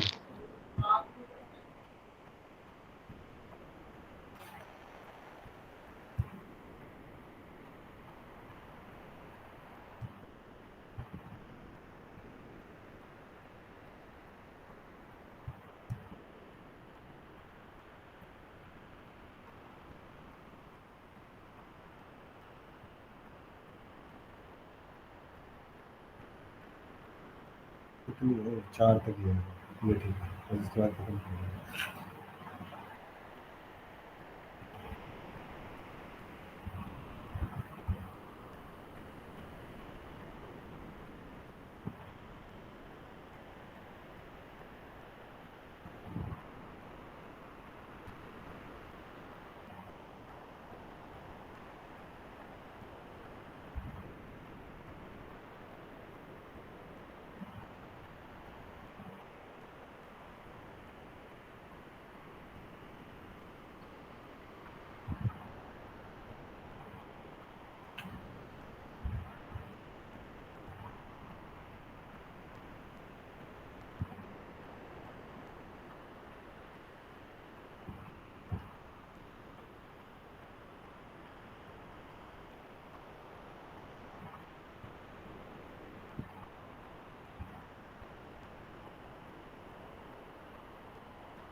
ठीक।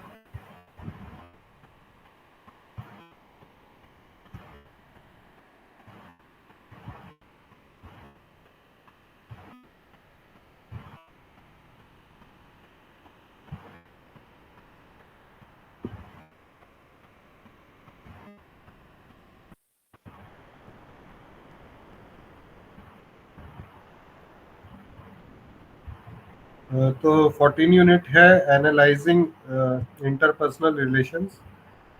ये यूनिट बहुत ही एक कॉमन से टॉपिक पे है। इंटरपर्सनल रिलेशन का मतलब होता है आपके दूसरों के साथ क्या रिलेशंस हैं उसके ऊपर, और उसका आपके मैनेजमेंट पे क्या इफेक्ट हो सकता है। तो ये आपको समझने में बड़ी इजी लगेगी यूनिट, क्योंकि इंटरपर्सनल रिलेशन एक बहुत ही इजी सा टॉपिक है। आपको पता है कि इंटरपर्सनल रिलेशनशिप्स क्या होते हैं, उनके क्या बेनिफिट्स होते हैं, क्या उनके नेगेटिव इफेक्ट्स होते हैं, और उनकी वजह से एज ए ऑर्गेनाइजेशन में एज अ मैनेजर आपके ऊपर क्या इफेक्ट पड़ सकता है, एज ए एम्प्लॉय आपके ऊपर क्या फर्क पड़ सकता है, उसके बारे में हम पढ़ेंगे। एक छोटी सी यूनिट है। तो अगर हम नॉर्मली बात करें इंटरपर्सनल रिलेशंस की, तो इंटरपर्सनल रिलेशंस वो होते हैं कि जो आप नॉर्मली आप अगर आप अपने बारे में अगर बात करें तो आप दिन में कितने ही लोगों से, अगर आप बाहर जॉब करने जाते हैं तो दिन में आप कितने ही लोगों से मिलते हैं, कितने ही लोगों से बात करते हैं। कुछ लोगों से बात करते हैं और वो बात उसी टाइम पर ख़त्म हो जाती है, पर कुछ लोगों से बात करेंगे तो बात लॉन्ग टर्म के लिए एक रिलेशन बन जाता है कुछ कुछ लोगों के साथ। कुछ लोगों के साथ शॉर्ट टर्म के रिलेशन बनता है, कुछ लोगों के साथ अपने काम के लिए रिलेशन बनता है।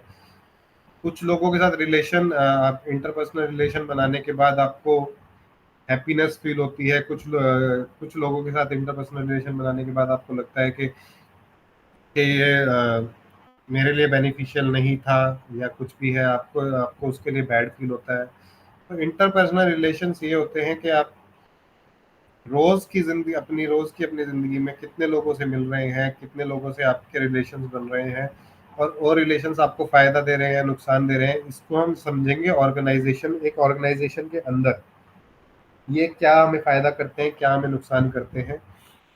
एक ऑर्गेनाइजेशन के अंदर इंटरपर्सनल रिलेशंस जो होते हैं वो, इसमें एक ग्राफ, एक चार्ट भी दिखाया गया है कि आप अगर बीच में है तो आपके लेवल पर कलीग्स होंगे, आपके सबॉर्डिनेट्स होंगे, आपके सुपीरियर्स होंगे, आपके उनसे क्या रिलेशंस हैं, आप कैसे काम कर रहे हैं, उस रिलेशंस की वजह से आप पे क्या इफेक्ट पड़ रहा है, उसके बारे में ये यूनिट है। जैसे कि अगर आप एक बीच मिडल लेवल पर हैं, आपके अगर रिलेशंस अच्छे हैं अपने, आप रिस्पॉन्सिबल हैं कंपनी के प्रोडक्ट को रिटेलर्स तक पहुंचाने के लिए, या जो हमारे डिस्ट्रीब्यूटर्स हैं उस तक पहुंचाने के लिए, अगर आप रिस्पॉन्सिबल हैं किसी कंपनी में। अगर आप एक ऐसे एम्प्लॉय हैं जो इंट्रोवर्ट हैं, जो किसी से बात ही नहीं करते हैं, ज़्यादा अपने में ही रहते हैं, तो आपके रिलेशंस जो आपके सप्लायर्स हैं, आपके जो डिस्ट्रीब्यूटर्स हैं, उनसे उतने अच्छे नहीं बन पाएंगे। जिसकी वजह से क्या होगा, एक डिफेंसिव अप्रोच क्रिएट हो जाएगी। डिफेंसिव अप्रोच क्रिएट होगी तो कंपनी को उतना बेनिफिट नहीं होगा। यही एक एक्टिव पर्सन है जिसको ये रोल दिया गया है, जो डिस्ट्रीब्यूटर से आपको बात करनी है तो वो एक अलग अलग डिस्ट्रीब्यूटर से बात करने की टेक्निक निकालेगा, वो नई नई टेक्निक्स निकालेगा, अपने सप्लायर से बात करने की नई नई टेक्निक्स निकालेगा। और ये सारी चीज़ जब वो एक एक्टिव पर्सन ये सारी चीज़ इफेक्टिवली कर पाएगा तो क्या होगा, उससे कंपनी की बहुत अच्छी ग्रोथ होगी, उसके रिलेशंस बनेंगे, बहुत अच्छे रिलेशंस बनते जाएंगे। जो रिलेशंस बनेंगे वो आगे भी ऑर्डर्स लेने में उसे फायदा करेंगे। ये आता है इंटरपर्सनल रिलेशंस के अंदर। तो इंटरपर्सनल रिलेशंस के या इंटरपर्सनल बिहेवियर के डिटर्मिनेंट्स क्या हो सकते हैं, वो हम पढ़ते हैं। सेल्फ कॉन्सेप्ट, हम अपने बारे में क्या सोचते हैं, वो बहुत डिपेंड करता है, बहुत ज़्यादा डिपेंड करता है किसी भी ऑर्गेनाइजेशन के अंदर। अगर आप एक मैनेजर का रोल निभा रहे हैं और आप अपने बारे में क्या सोचते हैं, आप अपने बारे में ये सोचते हैं कि आप नहीं किसी एक सिचुएशन को, किसी भी एक टीम को, अगर आप सोच रहे हैं कि आपकी टीम आपसे बात नहीं कर पा रही, मतलब आपकी टीम से आप बात नहीं कर पा रहे हैं एफिशिएंटली, अगर आपको ऐसा लग रहा है कि आप अपनी टीम से बात कर रहे हैं वो नहीं समझ रही है, आप कई बार ऐसा होता है कि परसेप्शन अपने माइंड में बना लेते हैं। परसेप्शन ये बना लेते हैं कि अगर हम नेगेटिव की तरफ अगर लेके चले, परसेप्शन ये बना लिया किसी मैनेजर ने कि मेरी टीम तो मेरी सुनती ही नहीं है, मेरी टीम को मैं कुछ भी बोलता हूँ तो वो नहीं सुन रही है, ये उसने अपने आप में ही परसेप्शन बना लिया, जबकि ऐसा था भी नहीं। तो जो सेल्फ कॉन्सेप्ट है वो आपका बहुत क्लियर होना चाहिए। परसेप्शन जो है आपका वो बहुत क्लियर होना चाहिए कि आप क्या कर रहे हैं, आपकी टीम आपको रिस्पेक्ट कर रही है एज ए मैनेजर, नहीं कर रही है, वो एक परसेप्शन बहुत क्लियर होना चाहिए। अगर नहीं कर रही है तो क्यों नहीं कर रही है और उस पर आपको काम करना चाहिए। तो सेल्फ कॉन्सेप्ट बहुत ज़रूरी कॉन्सेप्ट है, जो आपको अपने बारे में आप क्या सोचते हैं, आप अपना जो बिहेवियर है, आपका बिहेवियर ही चेंज हो जाएगा अगर आप बिहेवियर की बात करें। तो अगर आप अपना कॉन्फिडेंस लूज कर रहे हैं एज ए मैनेजर, आप अपना कॉन्फिडेंस लूज कर रहे हैं कि मेरी टीम मेरी बात नहीं सुन रही है, अपना कॉन्फिडेंस लूज करते जा रहे हैं, तो वो अफेक्ट आपकी पूरी टीम के ऊपर आएगा, क्योंकि आप एफिशिएंटली कंट्रोल नहीं कर रहे हैं एनवायरनमेंट को।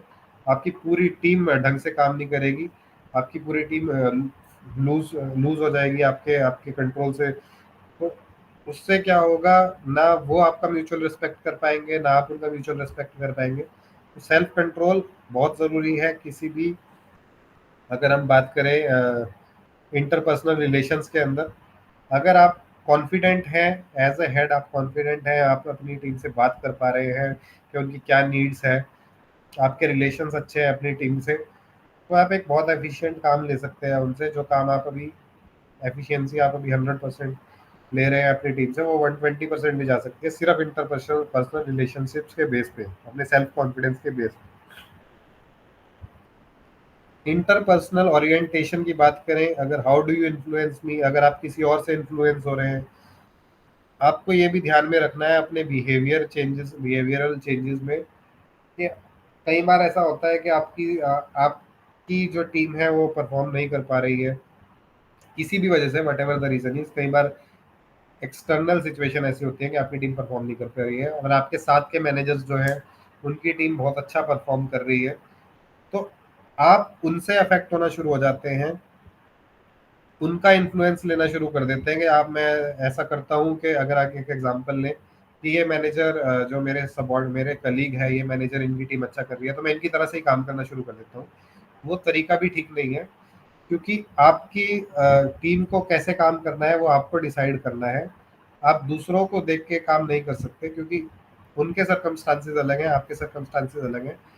किसी और से इन्फ्लुएंस होने को भी एक नेगेटिव वे में भी जा सकता है, वो कई बार वो पॉजिटिव वे में भी जा सकता है। अगर आपके दोनों टीम्स का काम करना एक ही तरह का काम कर रहे हैं बिल्कुल, तो आप एक हेल्प के रूप में भी ले सकते हैं अपने कलीग जो अच्छा कर रहे हैं उनको देख के हेल्प करें, और उनके इन्फ्लुएंस से आप भी अच्छा कर सकते हैं। तो ये आता है how do you influence me के अंदर।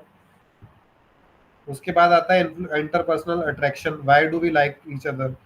मतलब आप और आपकी टीम की अगर बात करें, हम स्मॉल लेवल की बात करें, तो आप दोनों एक दूसरे को तभी लाइक करेंगे जब आप दोनों के जो म्यूचुअल आपके इंटरेस्ट हैं, जैसे कि अगर एक एम्प्लॉय है, उसका म्यूचुअल इंटरेस्ट है कि उसको टाइम पे मिले, उसको टाइम पे, अगर उसको कोई एकदम से अगर लीव की जरूरत पड़ जाती है, तो आप एक एज ए मैनेजर आपने मना कर दिया कि जबकि उसके घर में इमरजेंसी है। तो ये एक एग्जांपल्स है। अगर आप इंटरपर्सनली एक दूसरे के साथ म्यूचुअली अंडरस्टैंडिंग बनाना चाहते हैं, तो आपको एक दूसरे की नीड समझनी पड़ेगी। एज एम्प्लॉय आपको समझना पड़ेगा कि आपके मैनेजर को आपसे क्या चाहिए। आपके मैनेजर को, अगर आपको एक रिस्पॉन्सिबिलिटी एज एम्प्लॉय उठानी पड़ेगी कि आपको जो काम असाइन करा गया है वो टाइम पे करना है, जिससे आपके मैनेजर को स्ट्रेस ना पड़े। और आपके मैनेजर को ये डिसाइड करना है कि आपकी जो नीड्स हैं, जो आपकी बेसिक नीड्स, आपकी पे है, आपकी छुट्टियां हैं, आपका कुछ है, वो आपका काम भी अफेक्ट ना हो, और वो सारी चीज़ें भी साथ साथ चलती रहे। अगर ये दोनों चीज़ें म्यूचुअली चल रही हैं, तो आप एक दूसरे को लाइक करेंगे। ये इंटरपर्सनल अट्रैक्शन का एक पार्ट है, हम दोनों एक दूसरे को कैसे लाइक करेंगे। इस पे एक एग्जाम्पल भी बताया गया पर्सन ए पर्सन बी का, और उनकी परसेप्शन का, ए की क्या परसेप्शन है और आर की क्या परसेप्शन है, उसके बारे में एक डायग्राम शो करा गया है बुक में, पेज नंबर 273 पे। उसके बाद चलते हैं 14.3 पे, developing interpersonal relationship. Interpersonal relationship वही होते हैं जो हमने शुरू में बात करा, म्यूचुअल ट्रस्ट आ जाता है उसके अंदर। आप अगर अपने सप्लायर्स के साथ अगर आप अच्छे से डील कर रहे हैं, आप उनको टाइम पे अपना जो उनकी डिमांड्स है वो फुलफिल कर रहे हैं, उनको प्रमोशनल एक्टिविटीज कर रहे हैं क्योंकि आपका जो रिटेलर है या आपका डिस्ट्रीब्यूटर है वो प्रॉफिट के लिए बैठा है, तो अगर वो आप उसको टाइम पे प्रॉफिट्स दे रहे हैं, टाइम पे उसको सप्लाई कर रहे हैं, तो एक म्यूचुअल ट्रस्ट डेवलप हो जाता है। म्यूचुअल ट्रस्ट की वजह से एक इंटरपर्सनल रिलेशन बन जाता है, उसको आपके ऊपर एक ट्रस्ट हो जाता है कि ये जो ऑर्गेनाइजेशन है, ये जो मैनेजर है, ये कभी मुझे अगर किसी एकदम से डिमांड पड़ जाती है किसी चीज़ की तो ये फुलफिल कर देगा, और आपको उस पर ट्रस्ट होता है कि आपका जो जो भी प्रोडक्ट है उसको मार्केट में टाइम पे उतार के टाइम पे सेल करेगा और आपको प्रॉफिट्स देगा। तो इसको म्यूचुअल ट्रस्ट के अंदर आ जाता है, डेवलपिंग इंटरपर्सनल रिलेशनशिप के अंदर आ जाता है। A positive impression opens a door for long term working relationship. इन्हीं की वजह से, इन्हीं कारणों की वजह से एक लॉन्ग टर्म रिलेशनशिप बन जाता है दो कंपनीज के बीच में, या दो, अगर आप किसी कंपनी के थ्रू आप अगर आप मेडिकल टर्म से ताल्लुक रखते हैं तो कई बार ऐसा होता है कि प्रोडक्ट एक कंपनी बनाती है मेडिकल, और उसको सेल दूसरी कंपनी करती है, तो उसमें हम उसके बॉक्स पे भी चेक कर सकते हैं, उस पर लिखा होता है एडवर्टाइज किया, sold by, manufactured by this company and sold by this company, advertise by this company. तो अगर आप सप्लाई और आप एक जो कंपनी आपके लिए आपका सामान बेच रही है, अगर आप क्वालिटी अपनी मेंटेन रखते हैं तो एक लॉन्ग टर्म रिलेशनशिप बन जाता है, एक इंटर पर्सनल रिलेशन बन जाता है आपस में दो कंपनीज का, और वो बहुत लंबे समय तक चलता है, जिसकी वजह से दोनों कंपनीज को प्रॉफिट होता है। ये होता आ जाता है इंटरपर्सनल रिलेशनशिप के अंदर। Forming first impression, forming first impression वही होता है कि आप अपना, अगर आपने अभी किसी सप्लायर के साथ, किसी कंपनी के साथ अपने काम शुरू किया है, तो आपको, अगर आप शुरू से ही अपना आप एक एथिकल वे में काम करते हैं, एक ढंग से काम कर रहे हैं, ढंग से सप्लाईज दे रहे हैं, सारा चीज आपकी एथिकल वे में हो रही है, तो एक फर्स्ट इंप्रेशन जो है किसी भी कंपनी के ऊपर आपका बहुत अच्छा पड़ेगा। ये इसके बारे में बताया गया है। इसके कुछ, the consultant is the following qualities, इसकी क्वालिटीज बताई गई हैं। एट्रिकुलेशन, ये knowledgeability, thoughtfulness, one should be alert and responsive yet weigh each question before responding, positive attitude without being a naive optimist. मतलब अगर आपको फर्स्ट इंप्रेशन अपना बनाना है, अगर एज ए इंडिविजुअल बात करें, अभी हमने एज ए कंपनी बात करी थी, अगर हम आप एज ए इंडिविजुअल बात करें, अगर आप एक किसी से इंटरपर्सनल रिलेशन बना रहे हैं अपने सप्लायर से, अगर आप एज ए मैनेजर अपने सप्लायर से इंटरपर्सनल रिलेशन बना रहे हैं, तो आपका बात करने का तरीका, आपका पॉजिटिव एटीट्यूड, आप एकदम से उसे एक पॉजिटिव होप दे रहे हैं, या अगर आप अपने डिस्ट्रीब्यूटर से जो आपको रॉ मटेरियल प्रोवाइड करा रहा है, या जो आपको सप्लाई कर रहा है रॉ मटेरियल, आप उससे बात कर रहे हैं, आप उसको टाइम पे पेमेंट कर रहे हैं, आप अपना एक पॉजिटिव एटीट्यूड दिखा रहे हैं, अपनी नॉलेज के हिसाब से उससे बात कर रहे हैं। नॉलेज नॉलेज यहाँ पे क्या काम आती है कि अगर आपके पास नॉलेज है तो सामने वाला बंदा आपको म्यूचुअली रिस्पेक्ट करेगा, क्योंकि उसे पता होगा कि आप जो खरीद रहे हैं या आप जो बेच रहे हैं, वो जो खरीद रहा है, वो जो बेच रहा है, उसे पता है कि इन सामने वाले पर्सन को इस बारे में नॉलेज है, तो वो आपको म्यूचुअल रिस्पेक्ट देगा, थॉटफुलनेस, ये सारे एक इंटरपर्सनल रिलेशनशिप के अंदर आ जाते हैं। सेल्फ कॉन्फिडेंस की हमने पहले ही बात कर ली। डेवलपिंग म्यूचुअल एक्सपेक्टेशंस, एक दूसरे से एक्सपेक्ट अगर करते हैं तो एक साइकोलॉजिकल कॉन्ट्रैक्ट बन जाता है आपस में, कि वही हमने जो बात करी कि दो पर्सन अगर एक इंटरपर्सनल रिलेशन बना रहे हैं तो म्यूचुअल कॉन्ट्रैक्ट एक उनके बीच में बन जाता है, एक साइकोलॉजिकल रिलेशन उनके बीच में बन जाता है कि ये पर्सन पॉजिटिव वे में ही मेरे लिए काम आएगा, और दूसरा पर्सन भी उस बारे में म्यूचुअली यही सोचता है कि ये पर्सन पॉजिटिव वे में ही मुझे अफेक्ट करेगा। तो ये सारी चीजें आ जाती हैं। 14.4 में अगर बात करें, डेवलपिंग इंटरपर्सनल स्किल्स, अभी तक रिलेशनशिप की बात कर रहे थे, अब स्किल्स की बात कर रहे हैं। रिलेशनशिप का मतलब होता है आपस में रिलेशन बनाना, एक अच्छे रिलेशंस बनाना, जिससे एक लॉन्ग टर्म हमारी म्यूचुअल अंडरस्टैंडिंग चलती रहे, एक म्यूचुअल हमारा बिजनेस चलता रहे। और इंटरपर्सनल स्किल्स का मतलब होता है डेवलप करना, एक एक एनवायरमेंट, एक अगर हम इंडिविजुअल लेवल पे बात करें, दो इंडिविजुअल्स अगर साथ में काम कर रहे हैं, एक के पास एक पर्टिकुलर स्किल है और दूसरे के पास एक पर्टिकुलर स्किल है, तो अगर हम हमारे रिलेशनशिप आपस में अच्छे हैं तो हम इंटरपर्सनल स्किल डेवलप कर सकते हैं। अगर एक आईटी कंपनी की बात करें, तो किसी को अगर एक एम्प्लॉय को सी लैंग्वेज अच्छे से आती है, एक एम्प्लॉय को पाइथन लैंग्वेज अच्छे से आती है, तो वो आपस में अगर उनकी म्यूचुअल अंडरस्टैंडिंग अच्छी है तो वो एक दूसरे का स्किल डेवलप कर सकते हैं। वो उसको पाइथन सिखा सकता है, वो उसको सी लैंग्वेज सिखा सकता है। और इसको बड़े लेवल पे बात करें, ऑर्गेनाइजेशन में बात करें, तो एक ऑर्गेनाइजेशन अगर किसी प्रोडक्ट को मैन्युफैक्चर करने में अच्छी है, और एक ऑर्गेनाइजेशन उसको सेल करने में अच्छी है, तो म्यूचुअली एक दूसरे की हेल्प कर सकते हैं, एक दूसरे से काम सीख सकते हैं और एक इंडिपेंडेंट एक ऑर्गेनाइजेशन बन सकते हैं जो दोनों काम कर रही है म्यूचुअली रिस्पेक्ट करके एक दूसरे को।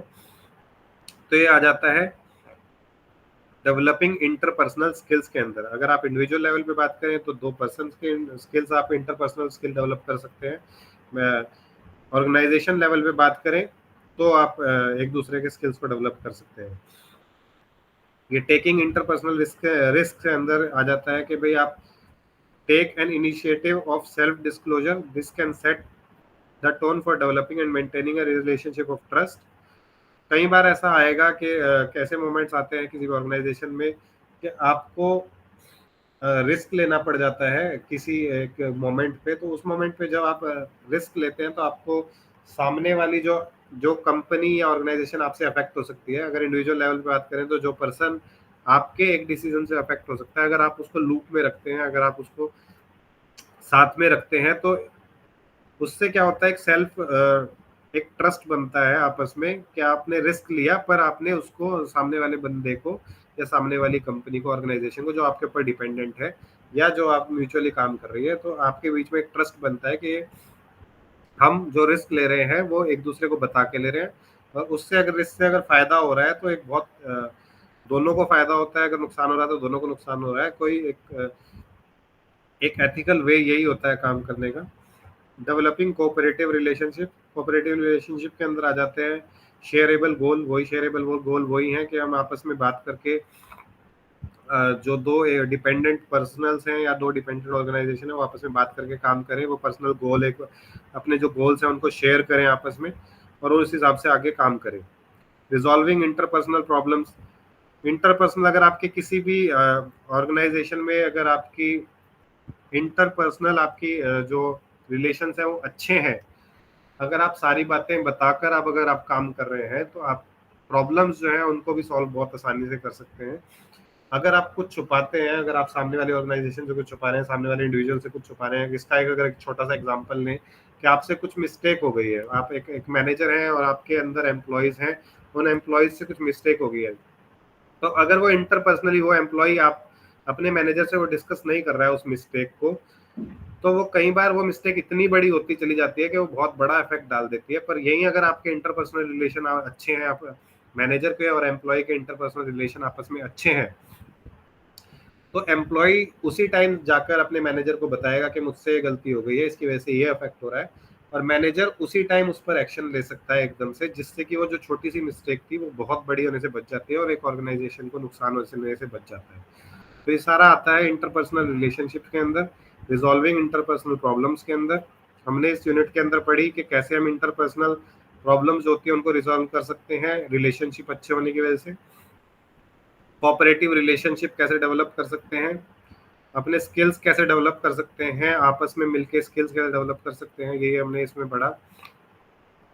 इसमें डेवलप कैसे कर सकते हैं इंटरपर्सनल स्किल्स, ये सारी चीज़ें हमने पढ़ी। इसके बाद हमने पढ़ा, इससे पहले हमने पढ़ा कि अपना फर्स्ट इंप्रेशन कैसे बना सकते हैं, एक अच्छा इंप्रेशन कैसे बना सकते हैं अपने इंटरपर्सनल रिलेशनशिप स्ट्रॉन्ग करने के लिए। डेवलप कैसे करेंगे इंटरपर्सनल रिलेशनशिप, ये हमने पढ़ा। ये एक बहुत अच्छा सा डायग्राम भी शो किया गया था। इंटरपर्सनल अट्रैक्शन के बारे में, एक दूसरे की मदद कैसे कर सकते हैं एक अच्छे रिलेशंस होने की वजह से, हम कैसे किसी से हम इन्फ्लुएंस हो सकते हैं, इन्फ्लुएंस होने के नेगेटिव इफेक्ट क्या हो सकते हैं, पॉजिटिव इफेक्ट क्या हो सकते हैं, ये हमने पढ़ा। नीड्स क्या है एक दूसरे की वो जानना, ये सारा हमने पढ़ा। तो ये यूनिट यहीं पे छोटी सी यूनिट थी और एक बड़ी अच्छी यूनिट थी। ये यूनिट यहाँ पे कंप्लीट हो रही है। दिशा, इस यूनिट में कुछ आपको अगर इशू है तो आप बता सकते हैं। नहीं सर। तो हम क्लास को यहीं पे फिनिश करते हैं, कल इसी टाइम पे क्लास दोबारा शुरू होगी, ठीक है? ठीक है कोई सर। इशू हो तो आप आरसी चंडीगढ़ पे हमेशा मेल कर सकते हैं। Okay, thank you sir. ठीक है दिशा, ओके, थैंक यू।